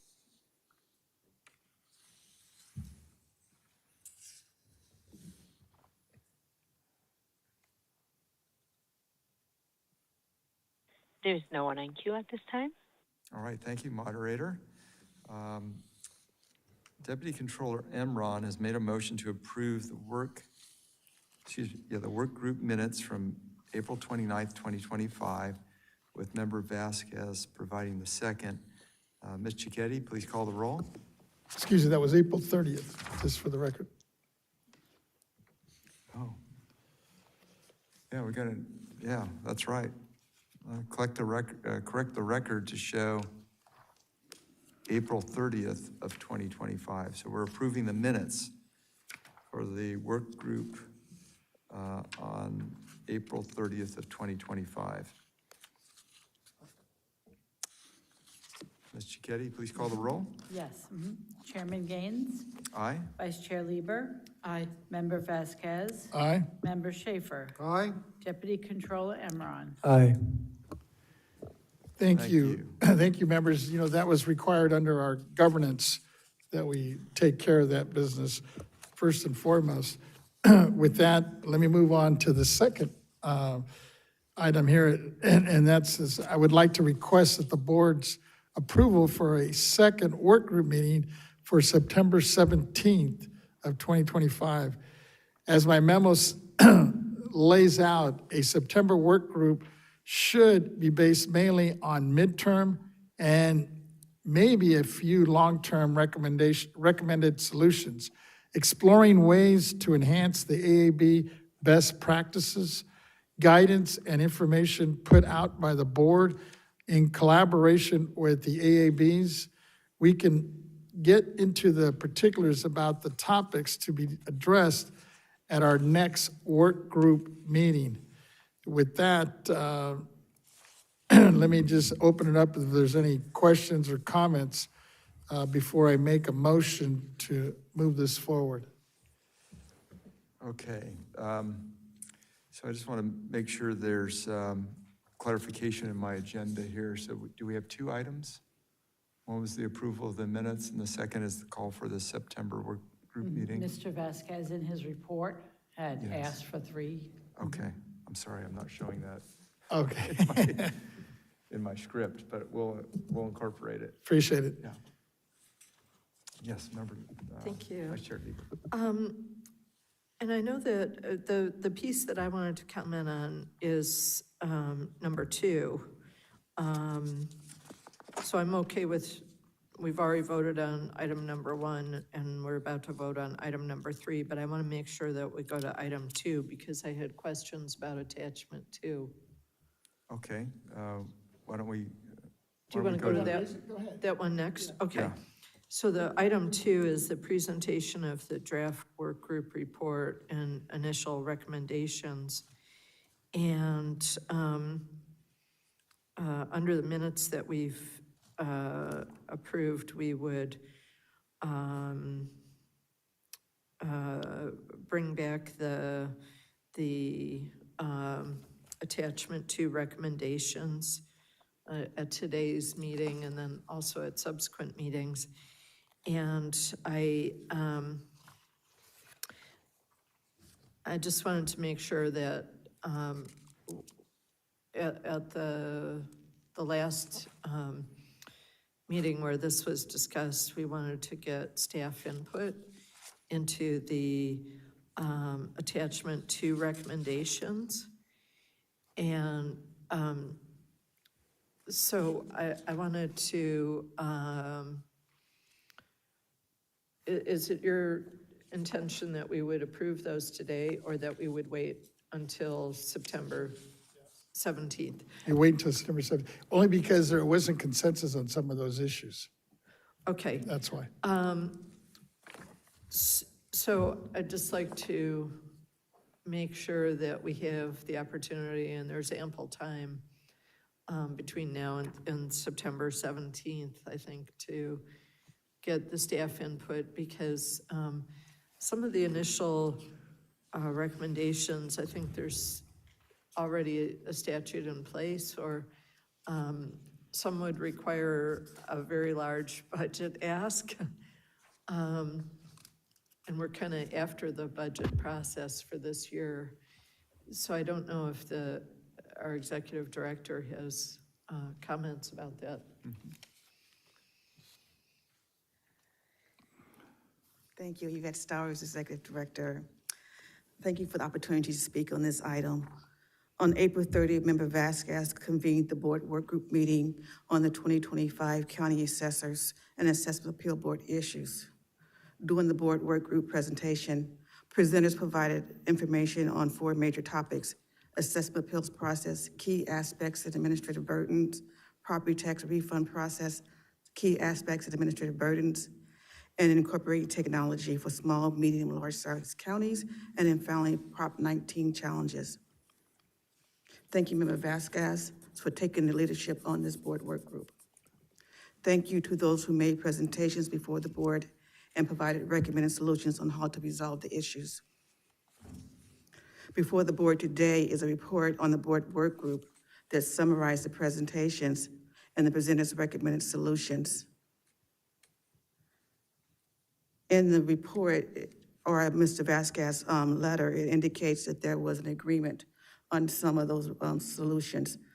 I have reviewed the report, and it's not clear to me on who's in agreement.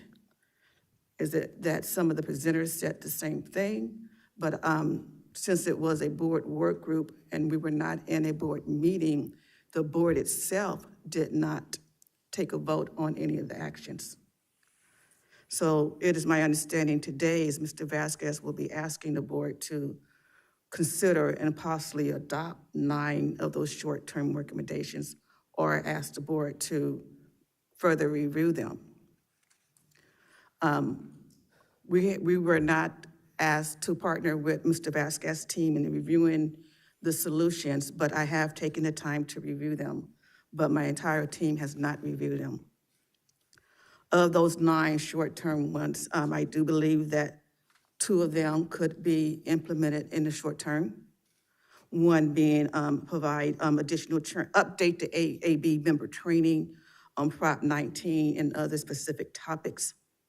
I believe that this could be done by inviting the AAB members to participate in the technical training that we provide to the assessor staff That's that training schedule that Mr. Young and his team discuss on a regular basis. And in some of the classes that they could just join in via Teams. And I believe that that would help them in resolving some of the AAB matters. We can also provide them with information on Prop 19. We have a very informative Prop 19 page. I know that most of the assessors have a page or they link to our page, but now that the AAB has their own association, we can make sure that they're tapping into our resources, and we will send them a letter if that's the desire of the board with all of our resource material. The other item that I think that is possible to implement, if I understand the concern, is item number 9 on the report.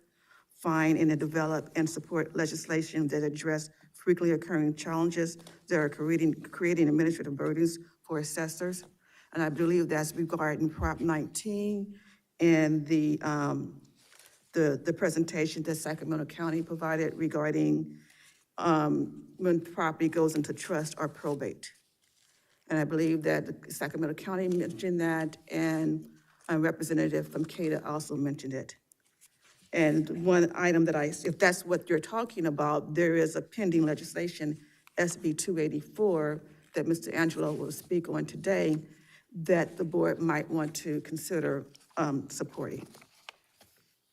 For the other 7 items, Ms. Lieber is absolutely correct. Some of them will require changes in budget, not only on BOE's budgets, but may impact the assessor's budgets or the county board of supervisors' budgets. So I would recommend that the board itself take a look at some of these items and decide if that's something that you would like to pursue. And maybe, if you want to pursue, maybe pick your top 3, so it's a little bit more manageable. Those are my comments. I'm available for any questions. Yeah, Vice Chair Lieber. Thank you, and I appreciate those insights in addition to it. And I am fine with those things coming back on September 17th, but if there are relatively simple ones that could resolve a public policy need, or could help to bridge a communication that would be important for resolving a current dysfunction, I would be very open to seeing those before September 17th. I don't have a problem with any of the, I was looking mostly at the short-term recommendations table in attachment 2, and I don't have a problem with any of those things, but I think that structurally, there might be a problem with making a budget ask for this year or whatever. But any low-hanging fruit, even if it needs to be brought back to us and it's before a more extensive hearing on September 17th, then I would welcome hearing it earlier. Well, what I was hoping to do is move the item in terms of having this hearing, or I guess you could call it the work group second meeting on the 17th, where we can get into the short, middle, and long term. And if you give me an opportunity, I'll run through what I had as short term. Some of these things might be able to get resolved before September 17th. These others, there wasn't really consensus, so I think we would have to raise those up in the September 17th meeting with all the stakeholders to see if we can come up with a consensus, especially for the midterm and the long-term items that we have here posted. Yeah, and if I might, just for clarity's sake, because I don't have a problem with anything that's on the short term. Okay. But excuse me.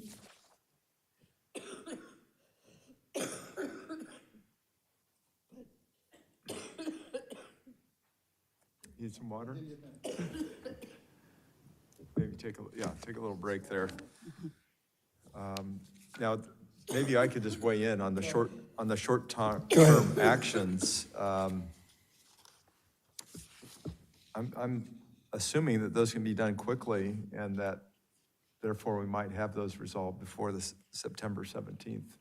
That was my goal. Yes, okay. But I mean, that, I would leave that up to staff on those. And I think the executive kind of mentioned some Well, of them. I've identified 2 of the 9 that we can take care of immediately.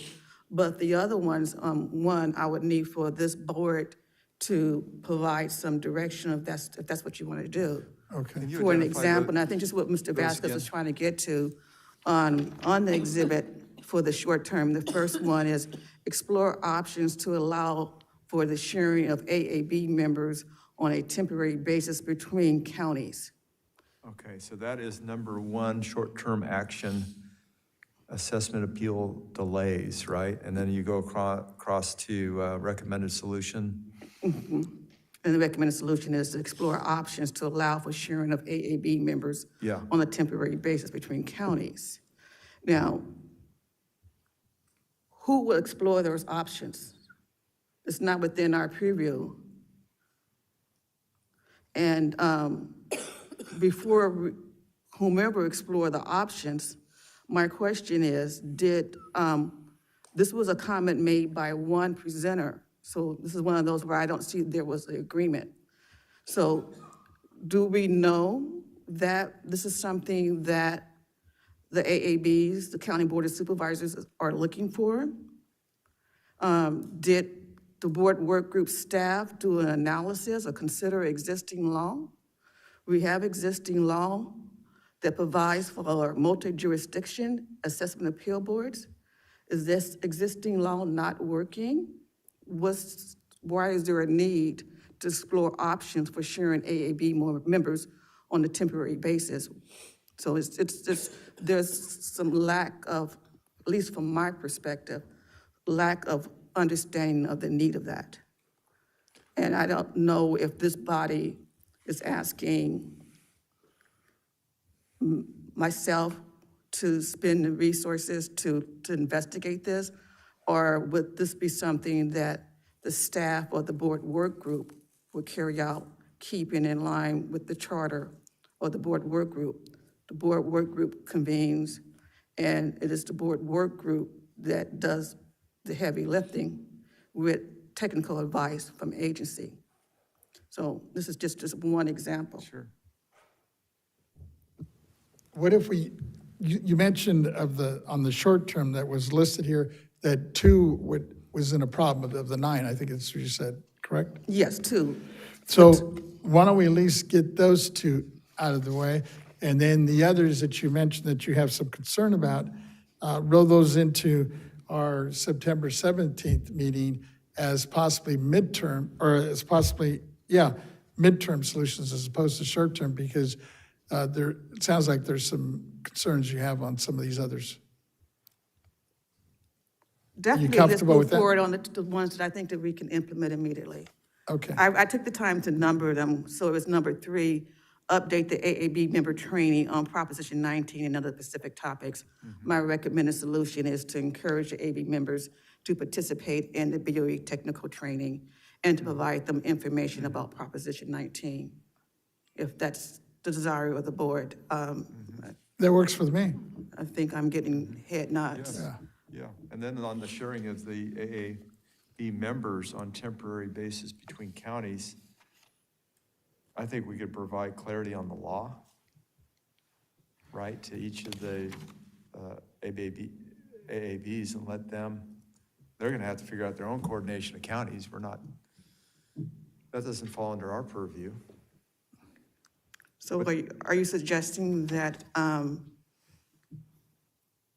think we provide information on how they could go about doing that, but okay. we're not acting as the conduit, are we? Perhaps we can, if we do go with the September work group, we can report out that in lieu of trying to have sharing of AAB members, please note that existing law, starting with RT Section 1750, provides for multi-jurisdiction, and that could be a closeout instead of making a big formal, because only one presenter made that comment. That's true. Yeah, what do you think, Mr. Vasquez? That works.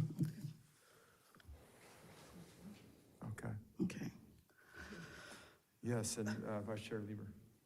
Thank you. I think I'm done coughing. You bet. But, a couple minutes here. I will start again soon. But so the two that are the low-hanging fruit would be the first one, exploring the options to allow for sharing of AAB members, and there is a succinct way of communicating that. Okay, I will go ahead and call it a low-hanging fruit, and we'll communicate it out to our participants at the next meeting. Okay, Yeah, great. I don't think, unless you guys are asking me to send out a letter. But I think this is the easier way.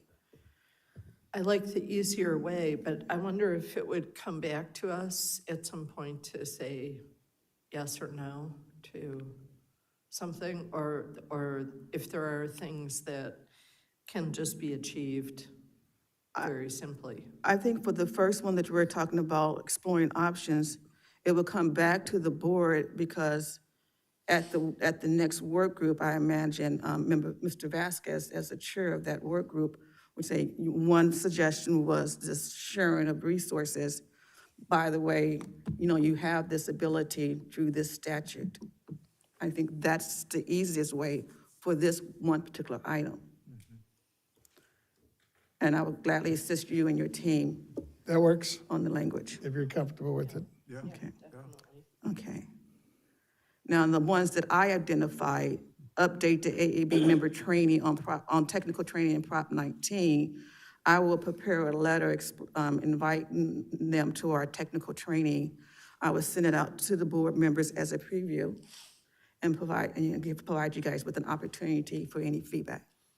And that, okay, so is that a letter that would go to the AAVs? I think the easiest way to do it is to send it to their new association. Okay, And we have contact with them, and they express the desire to have the lines of communications open. okay, could you do that with exploring options to allow sharing of AAV members? in the same Absolutely, letter? that's a good point, because it came from them, so yes. Yeah. Okay. Good. And then you can bring it up also at the September meeting, excuse me. Okay, so that's one, And then and that's three. That's a BOE hosted training. Yes, it's the technical training that we provide to the appraisal staff, the assessor staff, Is that in person or virtual? combination. Got it, thank you. Okay. Actually, last question, Yes. that's gonna be over the summer? The classes are ongoing, we do it on a fiscal year basis, So July 1st is the new fiscal year. and we're starting a new section. Got it, okay, Is it on fiscal or is it on the calendar? Yeah, it's on the fiscal. thank you. Wonderful, okay. Vice Chair Lieber? Thank you, Mr. Chair. I had a question about the item under informational technology. Compile a comprehensive list of what counties accept e-filing and other related data. I know that we have a lot of folks coming forward frequently from the advocacy community who would like us to do a lot of research and clerical work for them. And sometimes it's when they already know the answers to it as well. And so I'm wondering if there's an outside organization that completing that task could be placed with. Because I know that we have given a lot of priorities to our professional staff. And, I don't know about one organization, I appreciate the thought. I do know that's item number 6 on the list, and that also came from a single presenter. And we've heard this before from the same organization. And to do such a list from the agent's perspective would not be effective because assessors' technology is changing. So if we were to survey the assessors, they may or may not respond, but let's say we do survey the assessors and we say this particular county does not take electronic filing, therefore they don't have e-signature requirements. But in 2 weeks, it may change. They may have their technology up and running, but we have published something that is incorrect or outdated, and it may be a disservice to who's ever using that list. Is that, could I weigh in? Because I'm just curious as to whether, couldn't we do that maybe on an annual basis? And then we could date, when you reached out, we could put a date on that particular date, and then you could have maybe a comment in that communication indicating that as of this date, these individual counties had e-filing or not. We could do that if that's the desire of the board. But I will say this, because I did take some time and checked some counties. The counties tell you on their website whether or not they take electronic filing. Okay. Yes, yeah, Vice Chair Lieber. I'd be okay with letting that particular item slide, and because it was coming forward maybe from one advocate, and it is possible for them to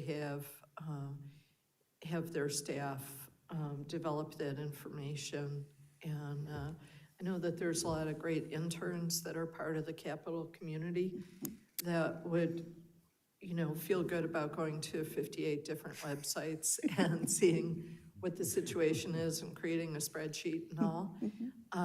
So we might want to leave that to them, and then kind of be expressing more of our priorities and what we ask staff to do.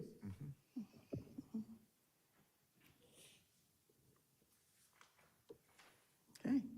Any other questions? Do we have a motion? I did move to call for to set aside September 17th for the second day of the September board meeting for the Assessors AAB Issues Board Work Group. Wonderful. Okay, thank you. And do we have a second? I'll second it. Okay, great, thank you. All right, we don't have any written comments, and I don't see anybody in the audience. AT&T moderator, please let us know if anyone is on the telephone line and would like to make a public comment regarding item 9 on the agenda. Thank you. And if you want to make a public comment on item 9, please press 1 then 0 at this time.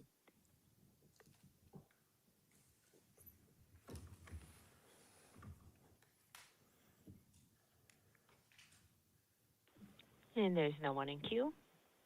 Great, thank you, moderator. Member Vasquez has made a motion to approve the September 17th AAB work group meeting with a second by Vice Chair Lieber. Ms. Cicchetti, please call the roll. Chairman Gaines. Aye. Vice Chair Lieber. Aye. Member Vasquez. Aye. Member Schaefer. Aye. Deputy Controller Emron. Aye. Great, the motion passes. Thank you, members. Okay, now we're going to move on to item 10. But just before you Sure. do that, let me Yeah. just, I just wanted to finish up, at least run through what I was looking at as the midterm and long-term. I mean, we don't have to make a decision, but these are things that'll come up on Thank you. September 17th. Yes. Just so you can kind of think about this moving forward. And it's basically, I wanted to get into the discussion of the work group report attached to the memo. It includes a detailed description of each speaker's testimony and 2 attachments that include summaries of the issues identified and the recommended solutions placed in 3 categories. And we kind of went into the short term already, but the midterm and the long term. And the short term, we kind of addressed already. So let me move into the midterm solutions, are those that require further discussion and stakeholders' input. The medium-term solutions are the agenda items I am proposing to discuss in more detail at the September work group meeting. The long-term solutions are those that either require formal processes like legislation or rulemaking, or collaboration with parties outside of the BOE. In terms of moving forward, my hope is that the board can reach a general consensus on the report and the tables so that I can distribute it to the participants and make it publicly available. Yeah. I also hope that the board can come to a general consensus on the categorization or wording of the solutions. I would like your input on this discussion so we can get it out publicly, if that's possible. Absolutely. And would you like a motion for this, for accepting the I'd appreciate it. BWG report? Yes, Okay, very good. Do you want to make I'll move that that. motion? Okay. And do we have a second? Second. Okay. Let's see, we've got a motion made by Member Vasquez and a second by Vice Chair Lieber. Thank you for that. And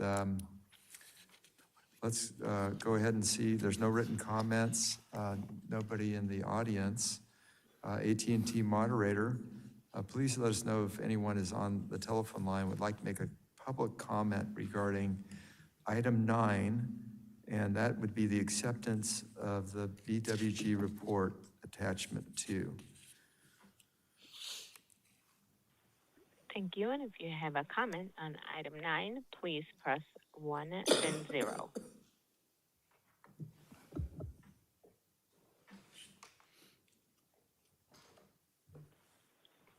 And we have no one in queue. Okay, thank you, moderator. Members, any questions or discussions on the BWG report attachment 2? It's very comprehensive. Did a great job, Member Vasquez. So we will then move forward, and Member Vasquez has made a motion to for the board to accept the BWG report attachment 2, and that has been seconded by Vice Chair Lieber. Mr. Cicchetti, please call the roll. Chairman Gaines, Aye. Vice Chair Lieber, Aye. Member Vasquez, Aye. Member Schaefer, Aye. Deputy Controller Emron. Aye. All right, the motion passes. Thank you, folks. Thank you for clarifying that, Member No, I Vasquez. don't want you to overlook that. Yeah, no, 'Cause I mean, it's all absolutely. going to come back on the 17th, but I wanted to make sure, Yes. so we can publicly get it out now. Yeah, it wasn't clear that Yeah, there were 3 otherwise, yeah, we're aspects bound. to All right, what you're thanks. requesting, so thank you. All right, we're now looking at item number 10, report on the board's May 28th, I think 2020. it's about time for lunchtime for us, team here. We're well past our. We kind of ran over it. Excuse me. We have, yeah. Okay, Vice Chair Lieber. If I might, in the sense that this is not an action item, I think I can dispense with it very quickly, if that's a possibility. Because I do need to step out of the afternoon session and go to another meeting. So if it's okay with the board, I'll dispense with this one very quickly. That's fine, let's do so. I might. Yeah. Thank great. you. Wonderful, thank you. So members, at our last meeting, we heard testimony in our informational hearing on the status of survivors' recovery from California firestorm and consideration of the impact of algorithmically driven underinsurance. In all of our research on that, I really consider it a silent threat to California property owners in the sense that so few people understand what their current financial position is like. So in the attached report, we have coalesced some of the policy options that were brought up by our presenters. And I won't go through all of them here today, but I would encourage you to read through them. And the way that I would very broad brush characterize them was that it's transparency and safeguards for consumers and a call for accountability, not just from our insurers and our Department of Insurance, but also from the providers of the algorithmically driven information sources that are relied on by consumers as true and correct, but appear to be anything but that. The financial stakes for Californians could not be higher. And as we talk about the issues inherent in recovery for those individuals that were affected by the recent firestorms in Los Angeles, we know that there are victims of previous fires, even years ago, that have never been able to recover and have never been able to achieve anything like the shelter that they had. And so what I plan to take from the options that were brought up is look at what resolutions would be beneficial for Californians, which options are politically feasible within the context in which we work, and then work to invite legislation on these issues and to bring back to this board requests that would go to the Department of Insurance to provide additional information to consumers. Yeah, I'm very mindful from my own personal history that just because a person is not trained in matters such as the intricacies of insurance and what they're signing up for does not mean that they should be cut down like the financial harvest that is currently going on in terms of consumers. So I will be bringing back some options, both large and small. And one that is particularly meaningful to me would be to revise the insurance code to include a duty for insurance companies to warn policyholders of the impact of full replacement. And currently, the insurance code sections 10103.4 really places the onus on consumers that do not have, by and large, the expertise to really know what their decision set is or should be. And again, I take our charge here on the Board of Equalization to safeguard the processes in this respect and to make sure that we're creating the conditions that are fair for everyone and that the tax basis of our counties is upheld and protected, and especially that individual Californians are not taken advantage of. And so there are things that we can do, and I will be bringing those forward to this board because the current status quo is a tattered safety net at best, and the impact that it has on individual Californians' lives is absolutely tragic.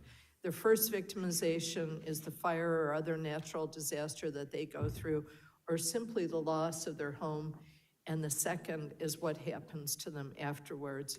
And few people realize that that road goes on for years and years, and what can happen to them in the longer term.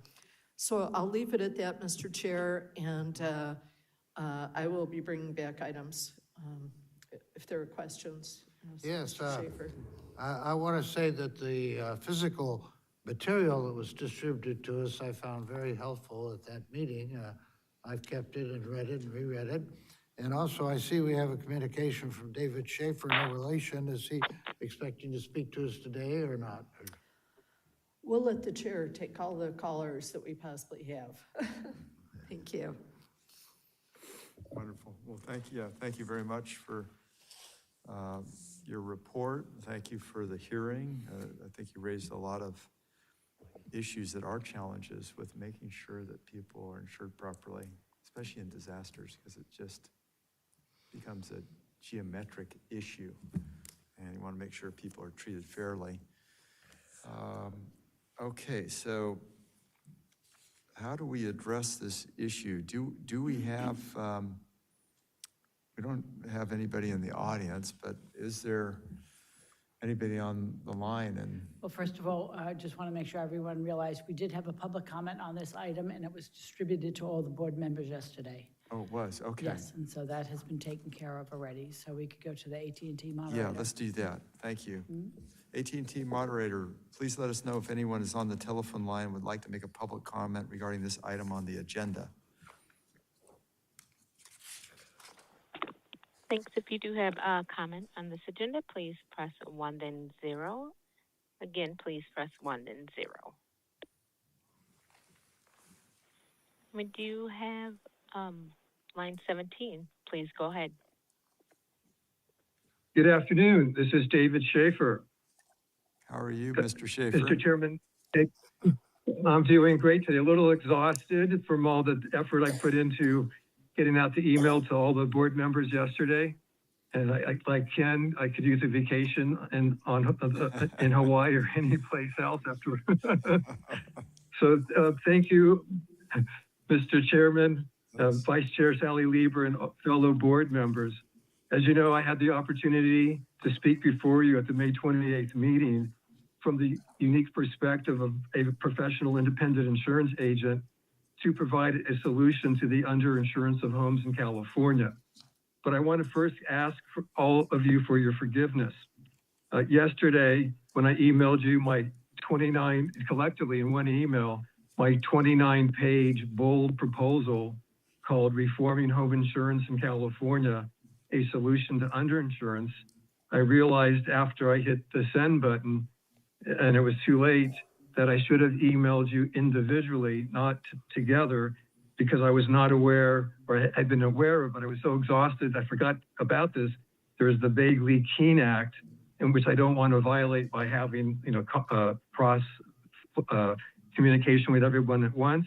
So I was under pressure from my loved one saying, David, aren't you finished with this yet?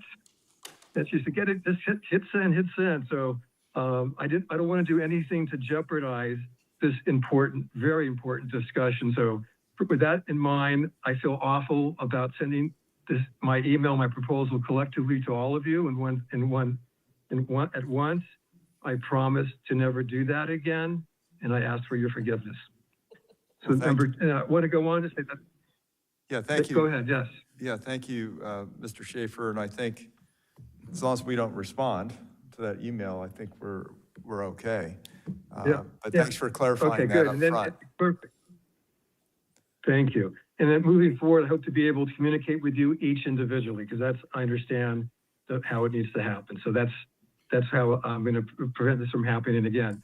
So now, as you know, I was asked to present my ideas on how to solve the underinsurance crisis in California. And when I asked the question, do we all want to solve the problem of underinsurance once and for all of you nodding your heads up and down, yes, we do. So Professor Ken Klein, Amy Box, United Policyholders, and the great reporting from Susie Nielsen and Megan Muntz at the San Francisco Chronicle have thoroughly investigated and diagnosed the problem, which is the major flaws in the replacement cost estimators used by agents and insurance companies. And Amy Bach says the fundamental underinsurance problem occurs right when the home policy is purchased. Time's expired. Okay, it's purchased. I'll be almost. May I ask for you just for 2 more minutes, please? If you could just wrap up quickly, we would appreciate that. Okay, I will. So basically, my proposal was divided into 2 sections, the 10 parts that I think need to be reformed in California that will once and for all solve this problem. And then after that, part 2, my proposal goes into a much deeper dive as to why I stand behind those 10 items. To my knowledge, I don't think anyone else has yet submitted a comprehensive, if any, proposal on how to solve the underinsurance problem. So you can share it with anyone, and I look forward to continuing to work with you as collaboratively to solve this problem. And Ted, you especially, because you're an insurance agent, you have a better understanding than most of the people because of your background, like me, in insurance. So I look forward to talking with you individually as soon as that can happen. Thank you. Thank you. I appreciate that, Mr. Schaefer. Okay. You're welcome. Yeah. Wonderful, thank you. AT&T moderator, do we have anybody else that is on the line? At this time, there's no one else in queue. Okay, thank you, moderator. Thank you, members. I think you would like to make some closing comments and. Certainly. And I appreciate Mr. David Schaefer and our own Mr. Schaefer, who's here on the dais with us, for providing their unique contributions. And David Schaefer has provided us with a very good set of recommendations to work from. And so we will be availing ourselves of his expertise, as well as tapping into some of the advocacy community who are not able to be with us here. And again, I appreciate the board hearing the issue.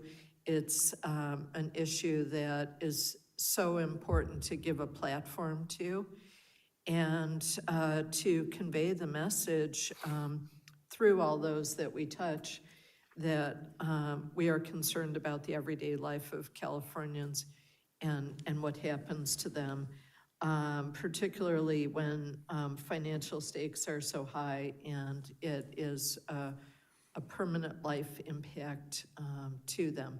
So more to come on this issue.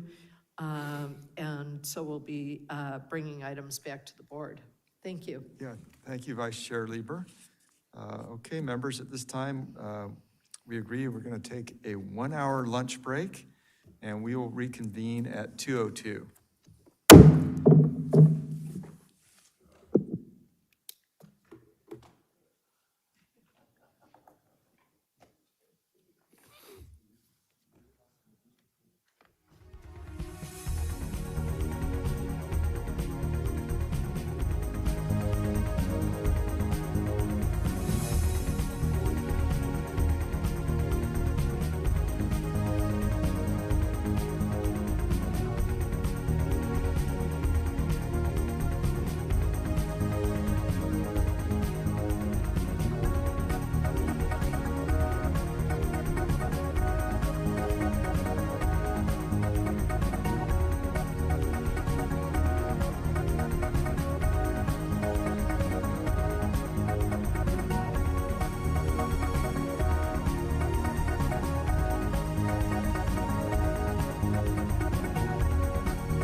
now move forward for the next item, if we could, on the agenda. And that's item 11. That would be the Executive Director's Report presented by Ms. Renati. Good afternoon, Chairman Gaines and honorable members. I'm Lisa Renati, Chief Deputy Director, and I'll be presenting this report on behalf of the Executive Director. Today, I'd like to highlight a few of the upcoming events. The first event is an upcoming Northern California Assessors Association Annual Regional Conference. The conference will be held August 4th through the 7th in South Lake Tahoe. It's hosted by the Glenn County Assessor, the Honorable Cindy Perez.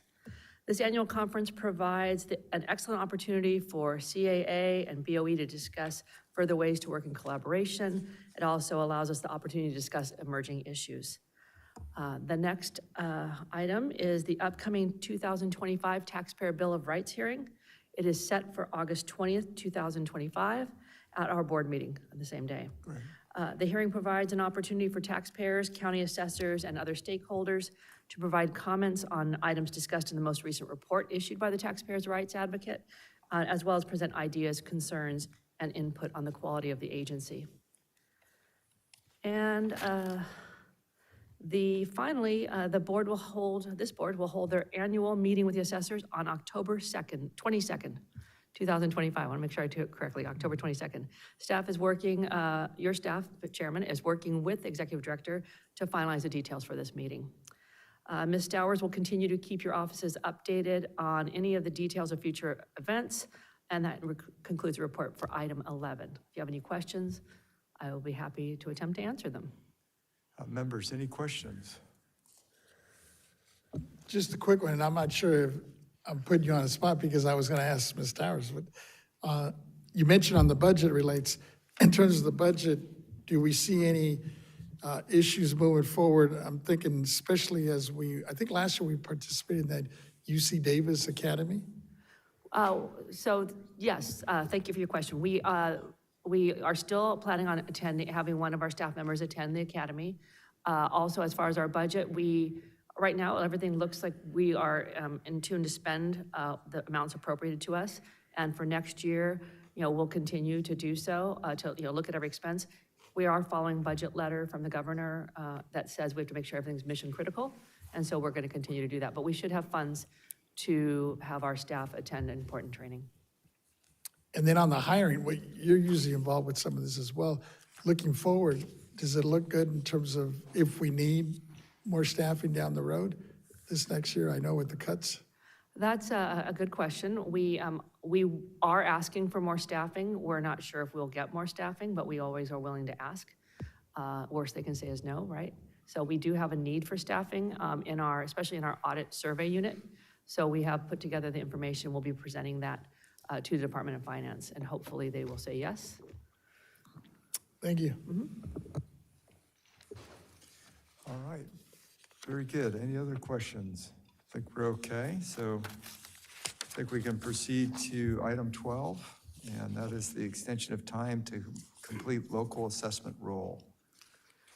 Again, for the record, my name is Lisa Renati, Chief Deputy Director, reporting on behalf of the Executive Director. Revenue and Taxation Code 616 requires county assessors to annually complete the local assessment rolls by July 1st. Section 155 provides that the board or its executive director may extend by 30 days the deadline for any official act by the assessor. In the case of public calamity, the deadline may be extended by 40 days. Section 155 also requires that the executive director inform the board of any such extension at its regular meeting. This report is to inform you that the Humboldt, Plumas, and Tulare County assessors have requested and have been granted a 30-day extension to complete their 2025 local assessment roll. This concludes my report. I'm available to answer any questions you may have. Members, any questions? No, I think that's fine. Thank you. I'll now move forward to item 13, Operational Priorities Report presented by Ms. Renati. Good morning again. Good afternoon again. So today I'll report on some of the agency's strategic efforts. A core goal of our 5-year strategic plan for the agency has been developing and strengthening BOE's workforce. Since my last report, we have filled 2 vacant positions. One is an employee new to the Board of Equalization, and the other is a promotion of an internal candidate. Our agency's vacancy rate remains at around 9%, a little less, due to the hard work and commitment of our supervisors and managers. We are also working very closely with our managers and our staff to ensure they have the necessary training and skills to take on more significant responsibilities within the agency as the next generation of our property tax experts. These efforts ensure we continue to make meaningful progress in revitalizing our workforce. The next item is our year-end activities. We are finalizing our year-end budget activities, including ensuring the submission of all receipts, expense claims, all of our invoices, and making sure we have that timely submission and approval so that we can safeguard the funding we need for the future. Based on current projections, we're on target to be right under budget, which is a good place to be. This concludes my presentation. I'm available to answer any questions you may have. Yeah, I've got a question, if I could, just in reference to our budgets. If we look back historically, since we served in this capacity, I believe have we been under budget every year? We have been under budget every year, and my current information I only have is through May, but looking at the projections, it looks like we'll be under budget this time too, but we have consistently been under budget. Yes. Yes. Yeah, I just wanted to clarify that for the viewers so they understand we're being careful with taxpayer money. Correct. Yeah. Making sure everything's mission critical that we very spend. good. Excellent. Any other comments? Yes. Thank you, Chair. Just a quick one. In April, I know you discussed the progress being made with the classification project, and understand that the long-term project, but do you have any idea how long it may take to redo, some of those minimum classifications for the folks? I guess it was the auditors and appraisals. Correct. So thank you for your question. We currently are recruiting for the tax auditor. We got the permission to use the tax auditor classification temporarily, and we are recruiting for those positions as we speak. So hopefully we have 3 of those positions. Hopefully we'll fill those soon. At the same time, we're working on the classification project. We are anticipating this fall having the first step completed. Hopefully we'll also at the same time get approval from CalHR. Once we have that done, we'll then have to get on the SPB calendar, State Personnel Board, get on their calendar and have those changes made permanently. So we're on track. Hopefully by 2026, I'll have good news, but we're moving right along on that project. Thank you. All right. Members will move forward then onto item 14, and that would be the Taxpayer Rights Advocate Office's report presented by Ms. Thompson.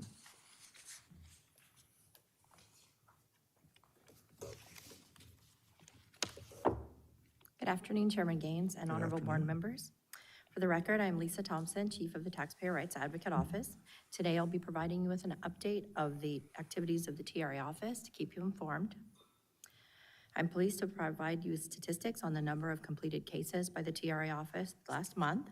We completed 33 cases, 8 were in Chairman Gaines's district, 11 were in Vice Chair Lieber's district, 4 were in Member Vasquez's district, and 10 in Board Member Schaefer's district. 5 were from the administrative category, and 28 were from the valuation category. The details by topic are included in the agenda. That's in the memo that's attached to the agenda. And but the topic with the highest number of cases in the administrative category was penalty cancellation with 2 completed cases. And for the valuation category, the highest number of completed cases was exclusions from reassessment with 11, followed by change in ownership with 6. For the exclusion cases, 7 were for transfers between parents and children.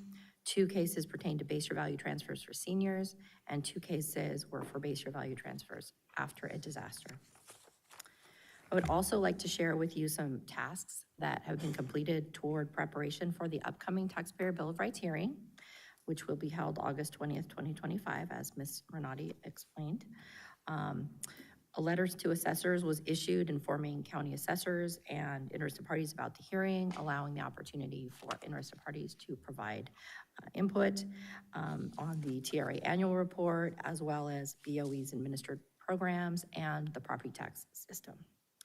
LTA number 2026-016 was that letter, and it was issued June 4th. We worked with our service provider to create posters and flyers for the hearing, and those were mailed to county agencies involved in property taxation on June 6th, asking those offices to display them in public areas of their office. Each of your offices has been provided with those posters as well as flyers. I would also like to thank the Forms and Publications section for their excellent work on the poster and flyer. So they have been mailed to county assessors, tax collectors, auditor controllers, and the clerk of the Board of Supervisors for Assessment Appeals Board. We also recorded a new public service announcement to publicize the Taxpayer Bill of Rights hearing. The CDTFA Media Services section just finished this public service announcement, and according to our communications officer, Peter Kem, it has aired before and during this board meeting and will continue to do so at the July board meeting. I would like to thank Media Services and their team for their work on this, especially to Jeremy. Jeremy has worked with this for several years with us, and we do appreciate his excellent work. In the future, I will be working with the communications officer to publicize the Bill of Rights hearing. And I'll keep you updated at later meetings. I'm available if you have any questions. Yes, Member Vasquez. Thank you, Ms. Thompson, for your report. I always look forward to your report because you know exactly what some of these issues that we're encountering as we move forward with some of these new areas. But I see a change in ownership, I guess it was 6 cases you mentioned, and in exclusions, 11 cases are the 2 top issues in the report. Can you tell us what were some of these, or I guess in these cases, do we see it decreasing or increasing from year to year? They kind of vary. So in our annual report, we actually array percentages by topic areas, so that is identified. But I think they vary. I mean, we do traditionally have had, even prior to Proposition 19, exclusion cases amongst parents and children and grandparents and base year value transfers. But they're just kind of different because the laws have changed. So yeah, and change in ownership, we always have change in ownership issues because that kind of centers around, people are reassessed for various reasons. Generally, I mean, it's typical if you purchase a house, that's obvious. But if you add somebody on title or remove somebody on title, change your trust. So those are where the aspects is. And a lot of taxpayers, when they either inherit property or maybe one of their relatives passed away a long time ago, but they're now just selling the house, comes to the assessor's attention that there was a passing many years ago, and so that's reassessed. So we'd look into that kind of information, how far they can go back for the assessment, and help them understand that yes, it can be a change in ownership. So. Well, I have another question, but you just raised one right now. And so you do run across sometimes where, like I guess you mentioned, on a passing, people, for whatever reasons, neglect to report it or wait 10 years down the road to do it. What happens in that situation? Because technically they weren't paying the right amount, I imagine, on the taxes, right? Yeah, so the assessor's office can go back and reassess it depending on the situation. Unreported changes in ownership do occur, so they can go back. Generally, the statute of limitations is 4 years, but they can go back further in the case of unreported changes in ownership, and so that can happen. And now, I mean, I think they're coming into play a little bit more, probably so in the last 5 years, with the market being up. People are making the decision to now sell at the higher market. To sell, right? Yeah, so generally, like if you say the property is held in a trust, I mean, you have a situation, I mean, you could have a situation where somebody dies and they just don't, record the death certificate on the property, on the recorded documents, on title. And so basically, the people who inherit it, they just keep paying the property tax bill that comes to their deceased grandmother. But more often than not, it's when the property is in a trust, and basically nothing was recorded after the person, the But in the grantee first died. example, you're saying it would be like a probate, wouldn't it, or something like that? If you're, well, so for probate, if it's in a trust, it avoids probate. Right, but if, let's say it wasn't in a trust and it was a probate situation, and they just took, for whatever reason, their time to report it, or to Yeah, make I the mean, they would adjustment. find it, or to- so when the assessor discovers it, they would discover it generally when something is recorded on title. Right, Or say if you sell it, so if somebody decides to sell, and there are a lot of them where they're in a trust, and like, the first document that's recorded is like the affidavit on one day, affidavit of death of trustee that notifies the title, basically, on record title, that somebody had passed away, say 10 years ago. And then the next document is the document that transfers title to somebody else that's done through escrow. So that's when it's discovered, because the assessor wasn't informed of it previously. yeah. So, and there are reporting requirements to do that. Trustees of trusts are supposed to report change in ownership to county assessors on a certain form, 502D, but it just doesn't always happen, so. But if it wasn't in a trust and it went through probate, and they just, sometimes you run across, like I had a family in LA that wasn't aware that they needed to report it.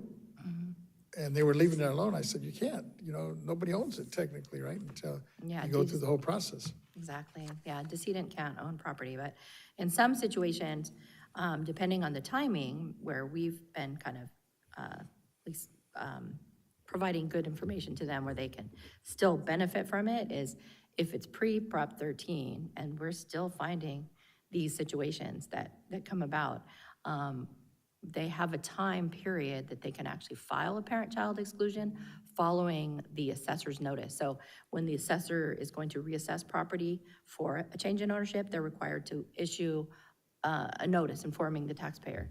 And so it's referred to as a notice of supplemental assessment and escape assessment. So there's part of the parent-child exclusion law that actually allows them to still file the parent-child transfer, even though it could be 10 years from now, later, if they file that parent-child claim within 6 months of the assessor's notice. So we've had actually several cases in the last few months where we've been able to tell the taxpayer, you can still file for it, so do it. Some of them had like 5 days. Wow. So, yeah, so we said, do it now, go to the post office and get a postmark. So, yeah. Okay. And then, not going back to your report, of the 33, I think it was 33 cases resolved so far, did you come across any special or unique issues that point to a process, I guess, or workflow, or a form of, that possibly we can improve moving down the road? No, they really vary, so, They do? in what they are, so. Oh, I that's- don't think it's really a process. I mean, we're not seeing any Okay, process problems per se. I mean, a lot of it's statutory yeah, or just not, maybe taxpayers not being aware of certain things. So that is why our office is, so involved with assessors too, and trying to put forth taxpayer education in our information sheets. A lot of counties, the larger counties have information posted to their website. They have fact sheets that they have, just different types of publications, but a lot of the counties still link to our pages, especially the smaller and mid-sized counties. So that's why we're kind of still working as much as we can on information sheets. So we have information available to taxpayers so they know, these are the things that you need to do and can save you money. And if you don't do certain things. well, it's interesting you mentioned it, because like LA County being so big, I've participated in several of these resource fairs that Jeff Prang has done, and I think they do a real good service to the folks. Probably avoids you getting several of those calls, right? For LA County, yes. I mean, so they've done a lot of outreach work and different Right. town hall meetings and Exactly. webinars and stuff over the last couple of years, and especially after the disaster. So we did get a few calls initially out of some taxpayers in Los Angeles, but LA was pretty fast at getting some information out to all of their affected people, unfortunately, that were affected by the fire. So, so that, certainly helps. Okay. Thank you. Great. Very well. Yeah, thank you, Ms. Thompson. Appreciate your report. Okay, thank you. I'll move on now to item 15, and that's the Property Tax Deputy Director's report. Dave Young. Thank you. Good afternoon, Chairman Gaines, honorable members of the board. For the record, my name is David Young, Deputy Director of the Property Tax Department. For you this afternoon, I have 3 reports. The first 2 are letters to assessors and update on our training and certification program by Ms. Keach. I will follow that up with a report on what's going on with the State Assessed Properties Division after she's done. So if you're ready, I'll have her give you the first 2. Sure.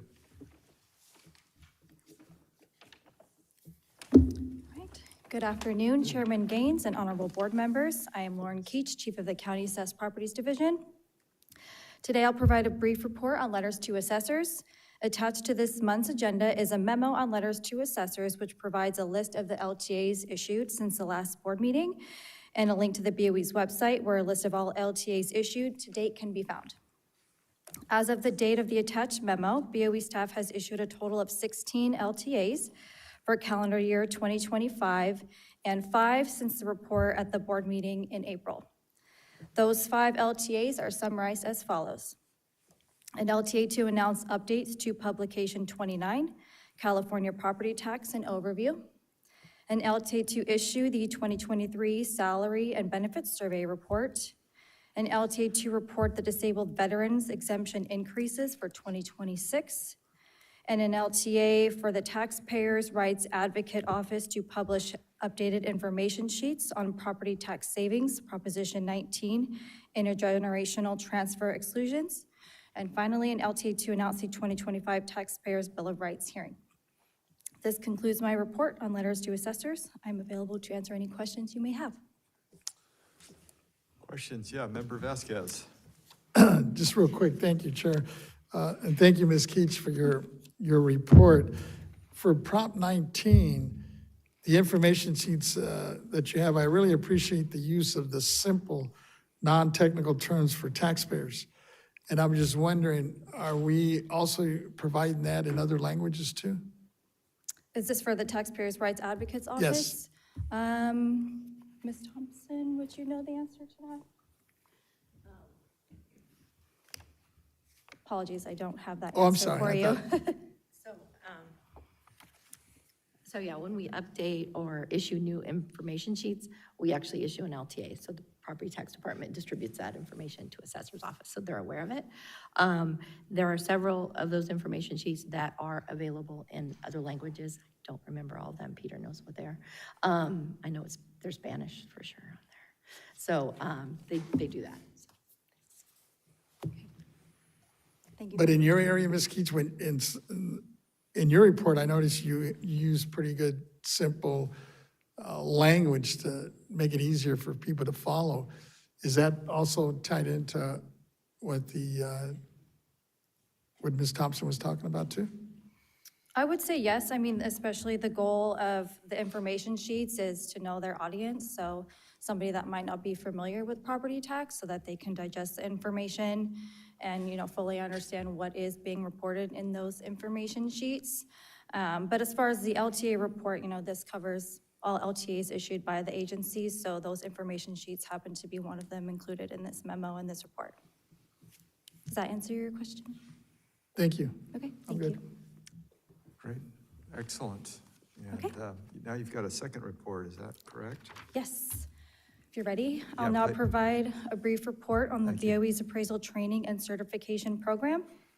For the 2024-25 fiscal year, BOE staff scheduled 32 classes and 3 webinars, which have all been completed successfully.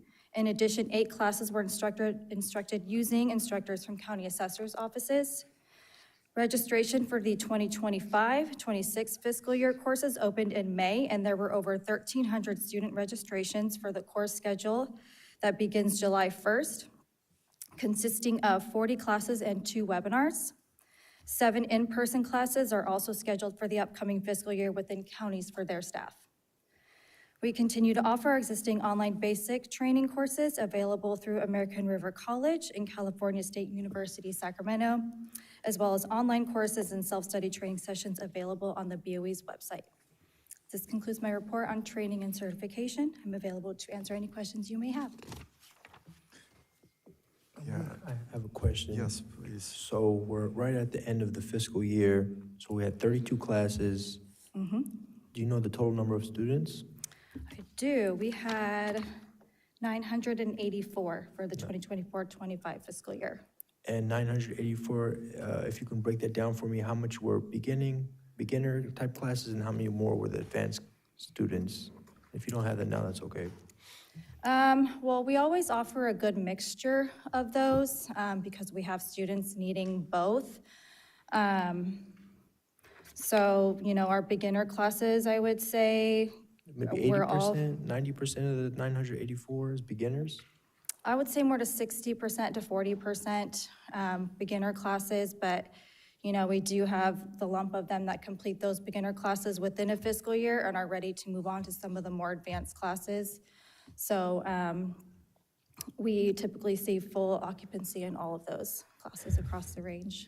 Got it. And then statewide, is there any other agency or even private educational programs that offer this type of classes or even on this type of level, scale? There are others. Appraisal Institute is one of them, and they can take courses through American River College. We have Course 310 and Course 311 that mirror some of the courses that we offer. So there are other options for them, but we continue to fulfill our duty of offering a wide variety of courses and making sure that they have courses available to them through us.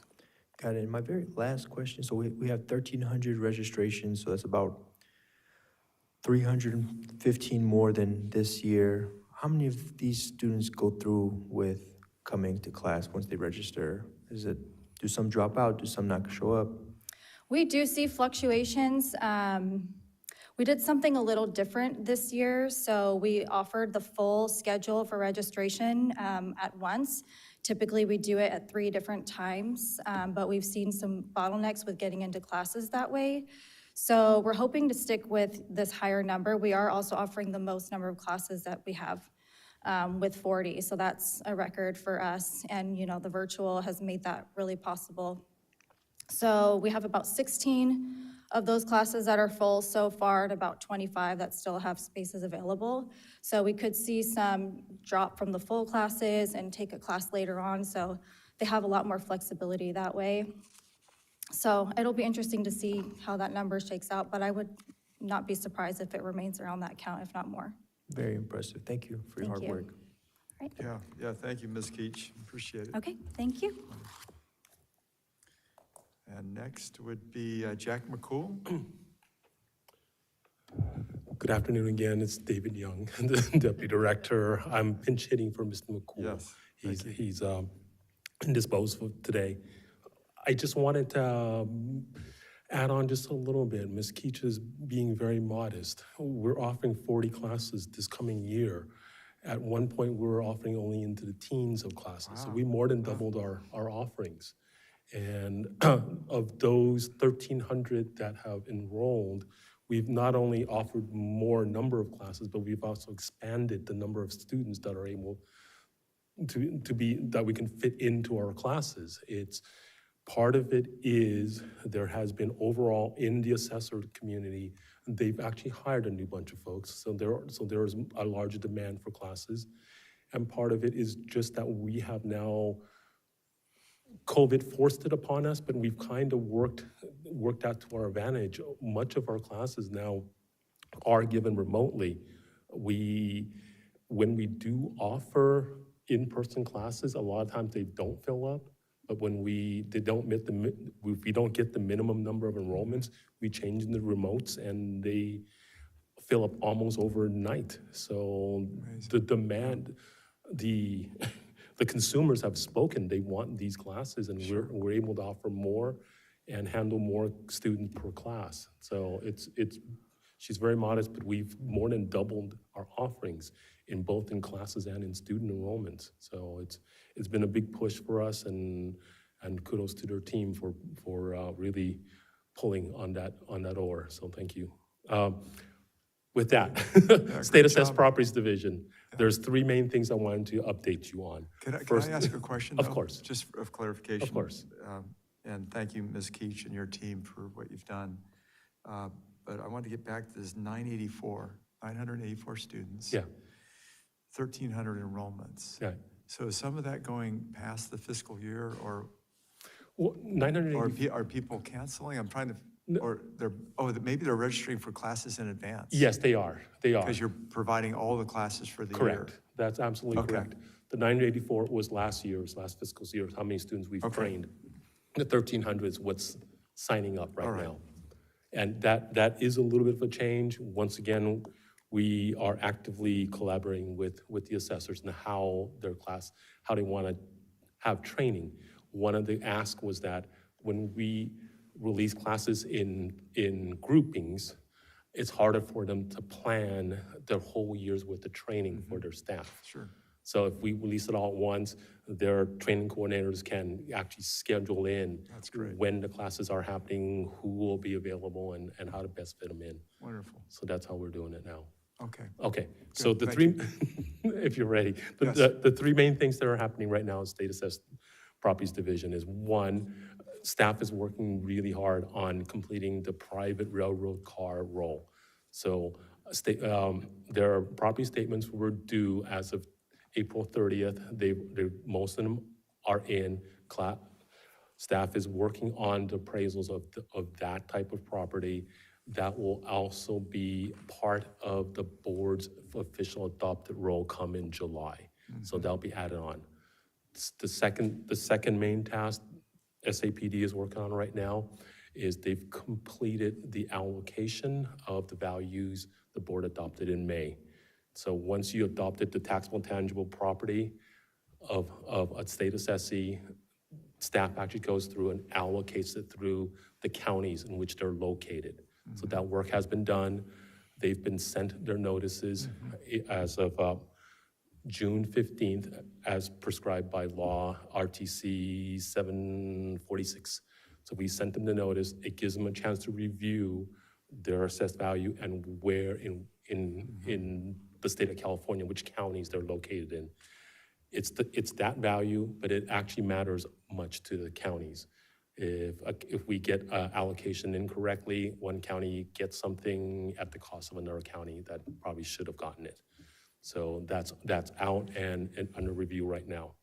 And the last thing that SAPD is working really hard on right now is they've started their audit season. Beginning of this month, they sent out their engagement letters. It told the state assessees that we need to look at some of their financial records and their accounting records in order to make sure that the documents that we depended on in order to do their valuation is correct and complete. So in the next couple of months, staff will be collecting that data, traveling out to see assessees, working on the actual audit and having them go through multiple layers of review. When all that is done, if there is an audit finding, either an escape or an overassessment, of course, that will come before the board for your consideration and action. So that is the three main things I wanted to convey to the board this afternoon. I'm available for any questions you may have. So, Mr. Chairman, I do have a question. Sure. When we talk about engagement letters, are these sent at random, or are you going through some type of list? And is there the last question on that is there times where an assessee may refuse an audit or contest and say, hey, you're not welcome? Oh, okay. Well, let me tackle the first one first. So our audit selection, I can talk about it in general. Typically, there's two components. If there is something that would cause us to think that perhaps their filings were incomplete or inaccurate, they may be flagged. And there's also just a random draw. So there's two of those components. So they're not all the our assessees, but we may pick an industry where we may draw from randomly from them a little bit more, or like I said, there may be a reason why they're flagged. So in general, we have not had anybody refuse an audit. We've had assessees tell us that this may not be an opportune moment. Can we do it? Can we defer it to another time? Move the date back and forth a little bit, but so far we have yet to have somebody actually refuse and say, you're not welcome, don't come. Understood. My last question, how much staff do you send, and does it depend on the size of the state assessee? Yes, absolutely. So we have very, very large assessees that we may send a team of 3 or 4, and then we have smaller assessees where a single auditor can handle the audit. And that's typically like a 2-3 day visit, 1 to 2 days? It used to be much longer, but now that we collect a lot of our documentation remotely, we either gain access or they send it to us electronically, it has cut down on travel and how many days we're out. Typically, it's no more than a week, unless there's a real issue. But typically, it's no more than a week. Understood. Thank you. Of course. I just had a question for non-state assessed properties. Yes. We've had the fires in LA.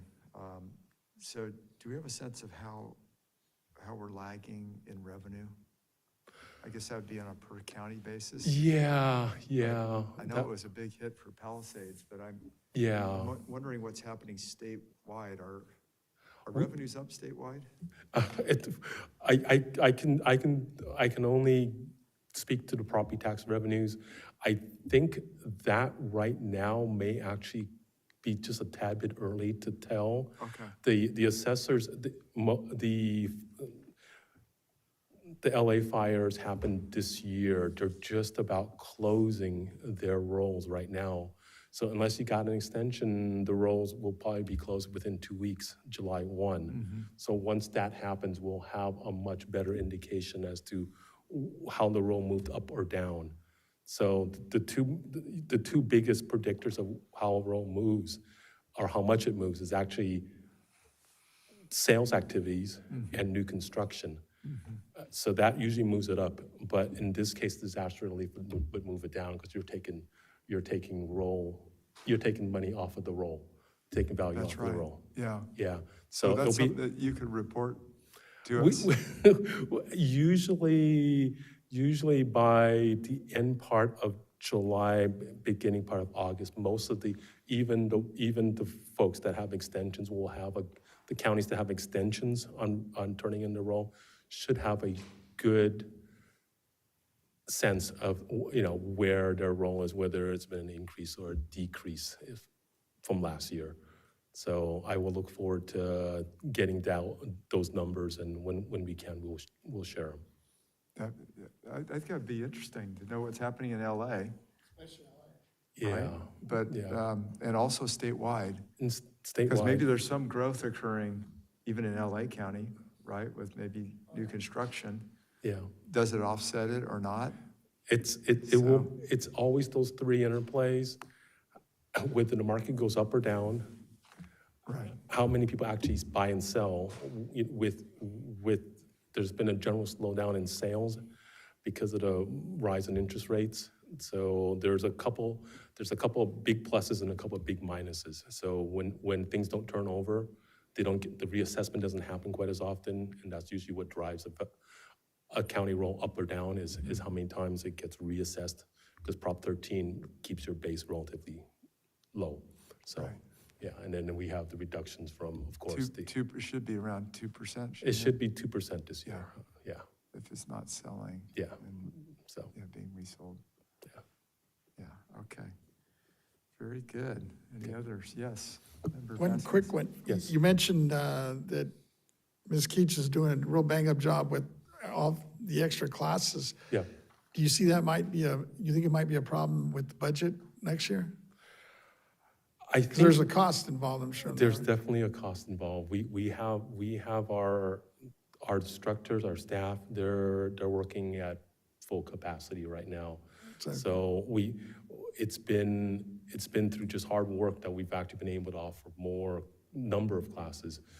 But with it going up, we've actually increased the number of enrollees per class too. So we're I'm not saying we're at the limit, but we're not too far from the limit of what we're doing, and we're squeezing every bit of efficiency in that program right now. So in terms of the forecast for the following year, you don't see that as a problem possibly?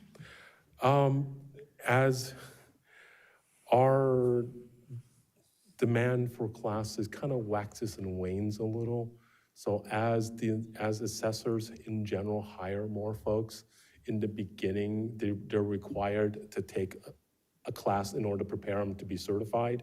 And that's usually a pretty long class. It's a full week. And when you're initially certified, you require 24 continuing educational hours per year. But as you move up and you're certified as advanced, that requirement cuts down to half. It's 12. Okay. So there's a huge bulge now. I think what we have now is through hard work is doable with our staff, but we'll see in the next year or two whether some of those folks that have been there a little bit actually move to advanced and maybe require a little bit less training. So we're hoping it won't put us behind the 8 ball too much, but I think we should be okay. So the ability to go virtual has helped. The ability to go virtual has helped tremendously. Mm-hmm. It took a little bit of time for us to figure out how to do it, and more importantly, it took a little bit of time for the consumers to say, hey, yeah, we actually like that. Mm-hmm. It actually works for us well. Not only are we able to offer it to more folks, but it also saves them on the budget and travel and their time away from the office too. Good. Okay. That's great. Wonderful. Thank you. Thank you, Mr. Young. Okay. Yeah. Okay, we'll now move on to item 16, Legislative Research and Statistics Division Chief's Report. Mr. Angelo, how are you? Good. Good. Good afternoon, Chairman Gaines and members. Ted Angelo, Legislative Director and Chief of the Legislative Research and Statistics Division. I know I'm usually last and fatigue has set in, so I've talked about pretty much every bill that I send out to you on a weekly basis. I've kind of gone into at some point during the board meetings this year, so I'm not going to go into a number of them today. I have heard a few comments by Executive Director Stowers responding to some questions, so I thought I would focus some of my comments. I'm going to do some notes and notables, and then I'm just going to do a real quick overview of a couple of items that have been touched on today. And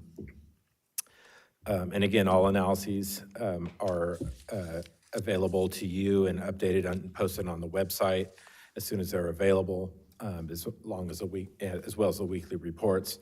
The House of Origin deadline in the legislature was June 6th, where a number of the proposals that got held on suspense, those that didn't get held on suspense crossed over. So the legislature's been starting to have policy committee hearings, and about 16 bills that of the 22 we were tracking that impact BOE moved over. July 18th is the policy committee deadline prior to the legislature going into summer recess. Last week, the budget was sent to the governor for his consideration. So there's been no updates on that since it was sent over, but the constitutional deadline is the 15th of June. So the legislature met that. And also the legislature on the Senate side has a new pro tem that is due to take place next year. Senator Limon from Santa Barbara is apparently going to be the new pro tem next year, replacing Senator McGuire. So that's kind of what's going on in the building right now. Today, we talked a little bit about base year transfers and exclusions under current law, and even a little bit on the Taxpayer Rights Advocates report from Mr. Vasquez was asking about unrecorded changes in ownership. But there's a couple of bills, just real quickly on the disaster relief legislation, that's moving forward. And those bills will be set in committee coming up probably next week, at least. Senator McNerney's bill, SB 663, which has about 4 provisions in it that I've discussed before, but that's the one that extends from 12 to 24 months what taxpayers can claim for reassessment, and the 5 years goes to 8 years for qualified property damage in a disaster, and cleans up some other provisions in there allowing the assessor to determine the appropriate date of damage. Those bills are moving forward. I'm not going to go into great detail about those today. But what I wanted to note on is AB 293, which is one of those disaster relief bills. It increases from 6 months to 3 years the time frame for those that have quote unquote unrecorded changes in ownership, but where a change in ownership just wasn't notified to the assessor or the recorder. It allows them after the disaster to have 3 years. And there's a lot of different circumstances under existing law, and some of them were discussed already today, but this is the one where the assessor has to affirmatively send out a reassessment after a disaster. Right now, they're only given 6 months to reply to that. This is going to go to 3 years, so it'll give people hit by the disaster more time.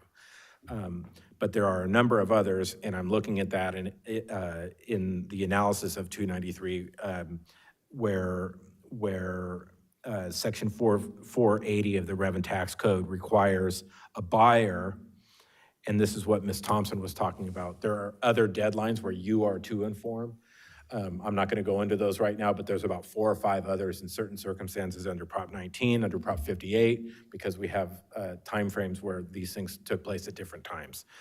So you'll be seeing that soon where those are existing law. But lastly, on SB 284, Ms. Stowers was talking about this a little earlier today on some of the suggestions coming out of the Assessment Appeals Board regarding probate.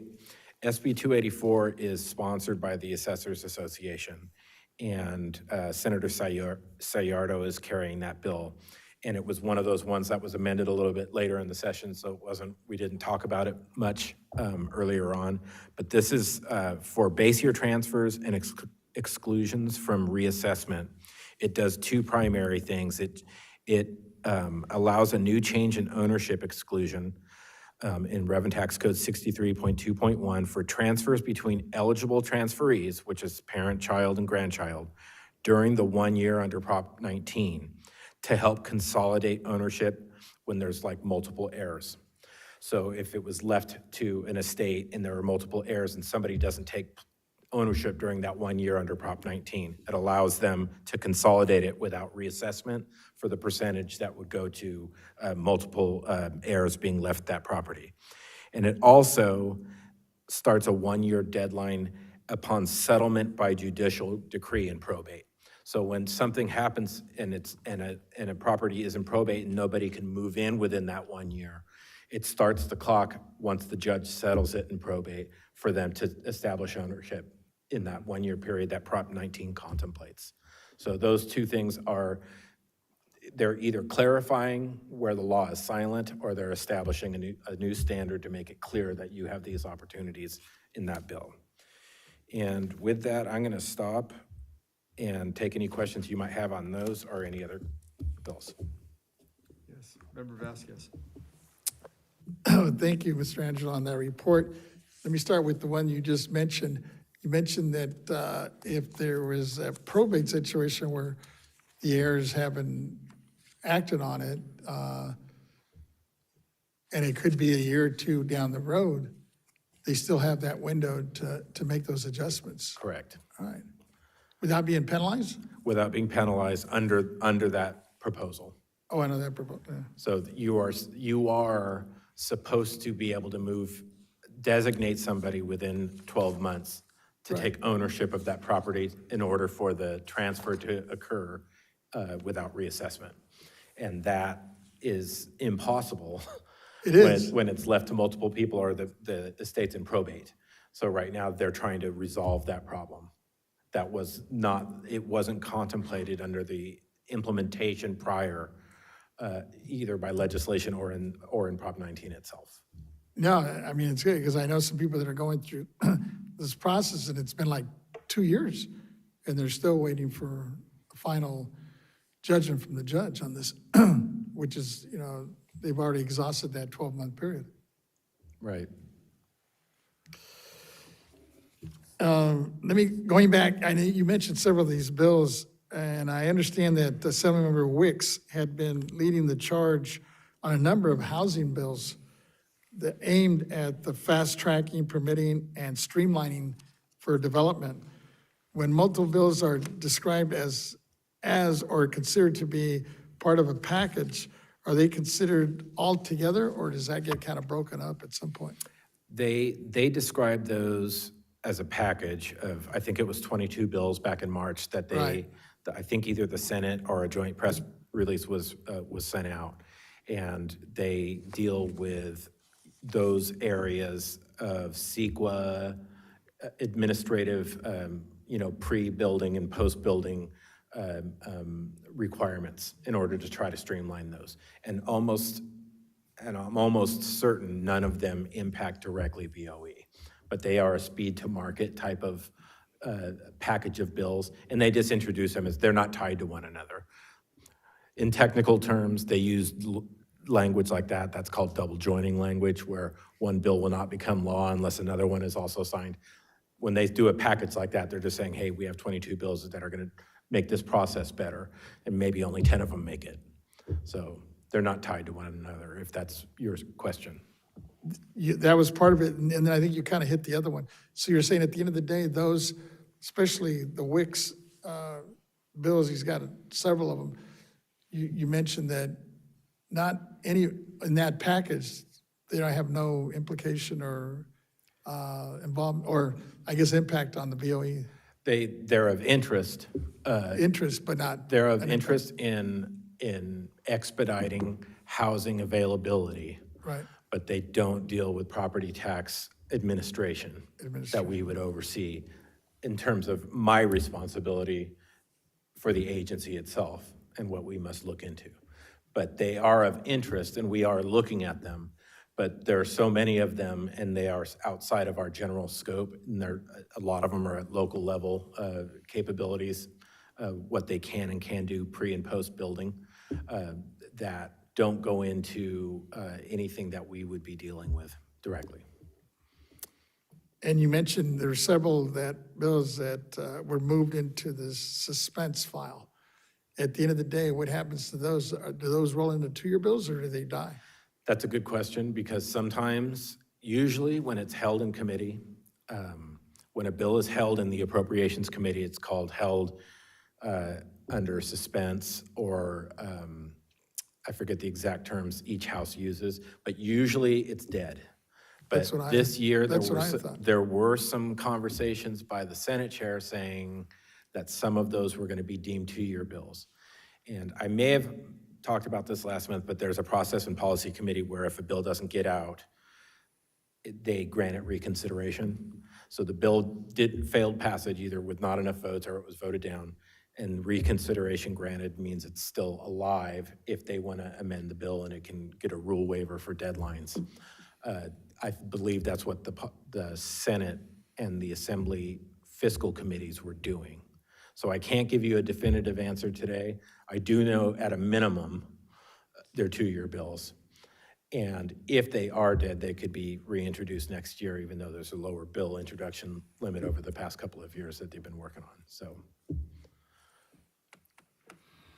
And then I guess the last piece, you kind of hit on that. Oh, you did mention early on in your opening remarks about the leadership change. I guess it's going to take, especially on the Senate pro tem. I think this is the first time we've ever had a woman. It's not the first time a woman, it's the first time a Latina Oh, really? woman, yes. Because prior to McGuire, it was the first female speaker, I believe. Senator Atkins from San Diego was pro tem of the Senate. So she would be the first Oh, you're Latina. right. She You're would right, be the yeah. first Latina pro tem on the Senate side. Thank you. What's her name again, please? Monique Limon. Limon. She's from Santa Barbara. Yeah, Yeah, it's part of the Latino College, real sharp, yeah. very good. Anything else? I think we're good. Okay. I want to thank you, Mr. Angelo, for your presentation. And I'd like to now move over to public comment for the executive director's reports. We don't have any written comments or anybody in the auditorium. AT&T moderator, please let us know if anyone on the telephone would like to make a public comment regarding these items on the agenda. Thank you. And if you'd like to make a public comment, please press 1 then 0 at this time. Again, into 1 and then 0.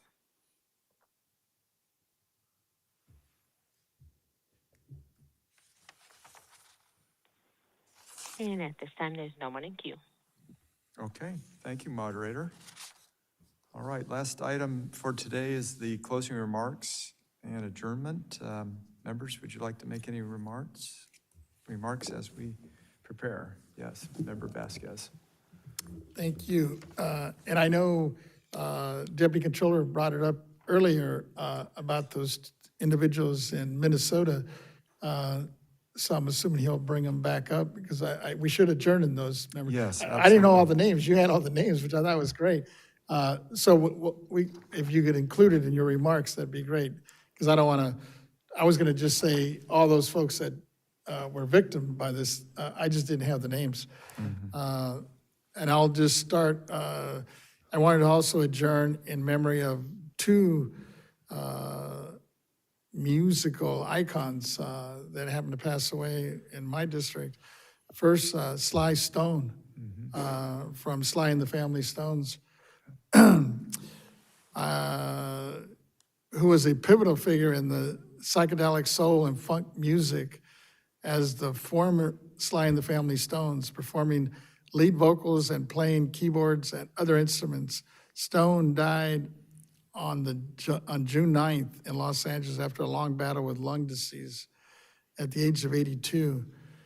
Sly and the Family Stones was formed in 1966 by Sly and his siblings, Freddie and Rose Stone, and other members, and their performances blended diverse musical styles. The band performed at the legendary Woodstock concert in '69 and was inducted into the Rock and Roll Hall of Fame in 1993.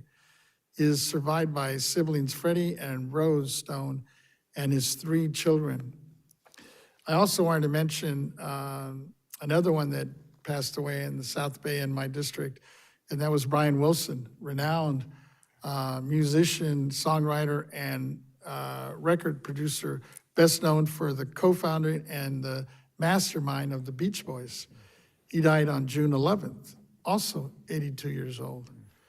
Wilson was born and raised in Hawthorne, a city in the South Bay area of Los Angeles County. He co-founded the band with his brothers and other members in the early 60s and wrote many of their hit songs. He has been recognized as the most innovative and influential songwriter of the 20th century. And he was inducted into the Songwriters Hall of Fame in 2000, and then the Rock and Roll Hall of Fame in 1988. Brian Wilson was survived by his 2 daughters, 6 grandchildren, and 5 adopted children. So if we could adjourn in their honor, that'd be great. Fantastic. I mean, he did such a great job with the Beach Boys. I know we all listened to him over the years. Absolutely. All right, Member Emron, would you like to have any closing comments? Yes, thank you, Mr. Chairman. Great meeting of June. I wanted to bring it back home here in California. And in East Oakland, there was a 15-year-old boy that was walking to soccer practice with his 4 friends after school, wanted to exercise. And unfortunately, some assailant came up and tried to rob him and ended up shooting him over a backpack. And I just want to pay tribute to him and his family. His name is Durbin Alvarado. It's very, very sad. The violence that we continue to see in Oakland is unacceptable. It's a city I was born in and I love a lot, but the kids are losing hope, and the idea that you cannot even go outside and play without fearing for your life. And this was in the daytime, broad daylight. So it's just completely heartbreaking. And then down in Southern California, I was in Baldwin Park on Thursday, and I got to meet with the mayor of Los Angeles and pay tribute to a Baldwin Park police officer, Samuel Riveros. He was a 9-year veteran, and on May 31st, he was responding to a shooting with a person down, and immediately upon arrival, he was shot and killed by the assailant. It was completely sad, very, very sad. And one officer was injured and a civilian also died. He was a Dodgers fan. He was an avid snowboarder, 9-year veteran of the police department. And in a time in this world, we see high levels of violence and hatred being spewed out there. And it's easy to pick violence and it's easy to hate, but we have to choose love. And I think California is that place where we have to set that example. To see it happening across our state, it's unacceptable. And I think in this moment, we all have to band together as brothers and sisters. And no matter your religion or creed or what you believe in, or even if you're agnostic or atheist, we all have to believe in each other. So just want to pay tribute to this young man and this officer who gave his life, another brave soul who doesn't get to make it home to his family. And just paying tribute and hoping that we have better days ahead. I know it's summertime now, and usually the violence heats up as the weather heats up. But I'm just letting all the young people know, please put those guns down. And let's come together in peace and harmony and love and unity, because this is not working. The status quo is not working. And I'm not going to turn on the news every night and see this sadness that's taking over our entire lives. Thank you, Mr. Chairman. Yeah, thank you so much. Great comments by everyone on the board here. So just appreciate that. And yeah, that's well said. And then if we could also include those legislators, would you mind reciting their names again? Yes, for the record, it was the former House Speaker Melissa Hortman and her husband Mark who were killed, and now John Hoffman, who's also another legislator, and Yvette, his wife, who are in the hospital fighting for their lives. May they have a speedy recovery, and prayers up. Yeah, so our prayers are with all these individuals and their families, and just pray for civility and peace in the future, challenging times. And so on that note, we will adjourn, and the time is 3:07 p.m. Our next board meeting will be July 29th at 10 a.m. at the May Lee State Office Complex here in Sacramento. Thank you.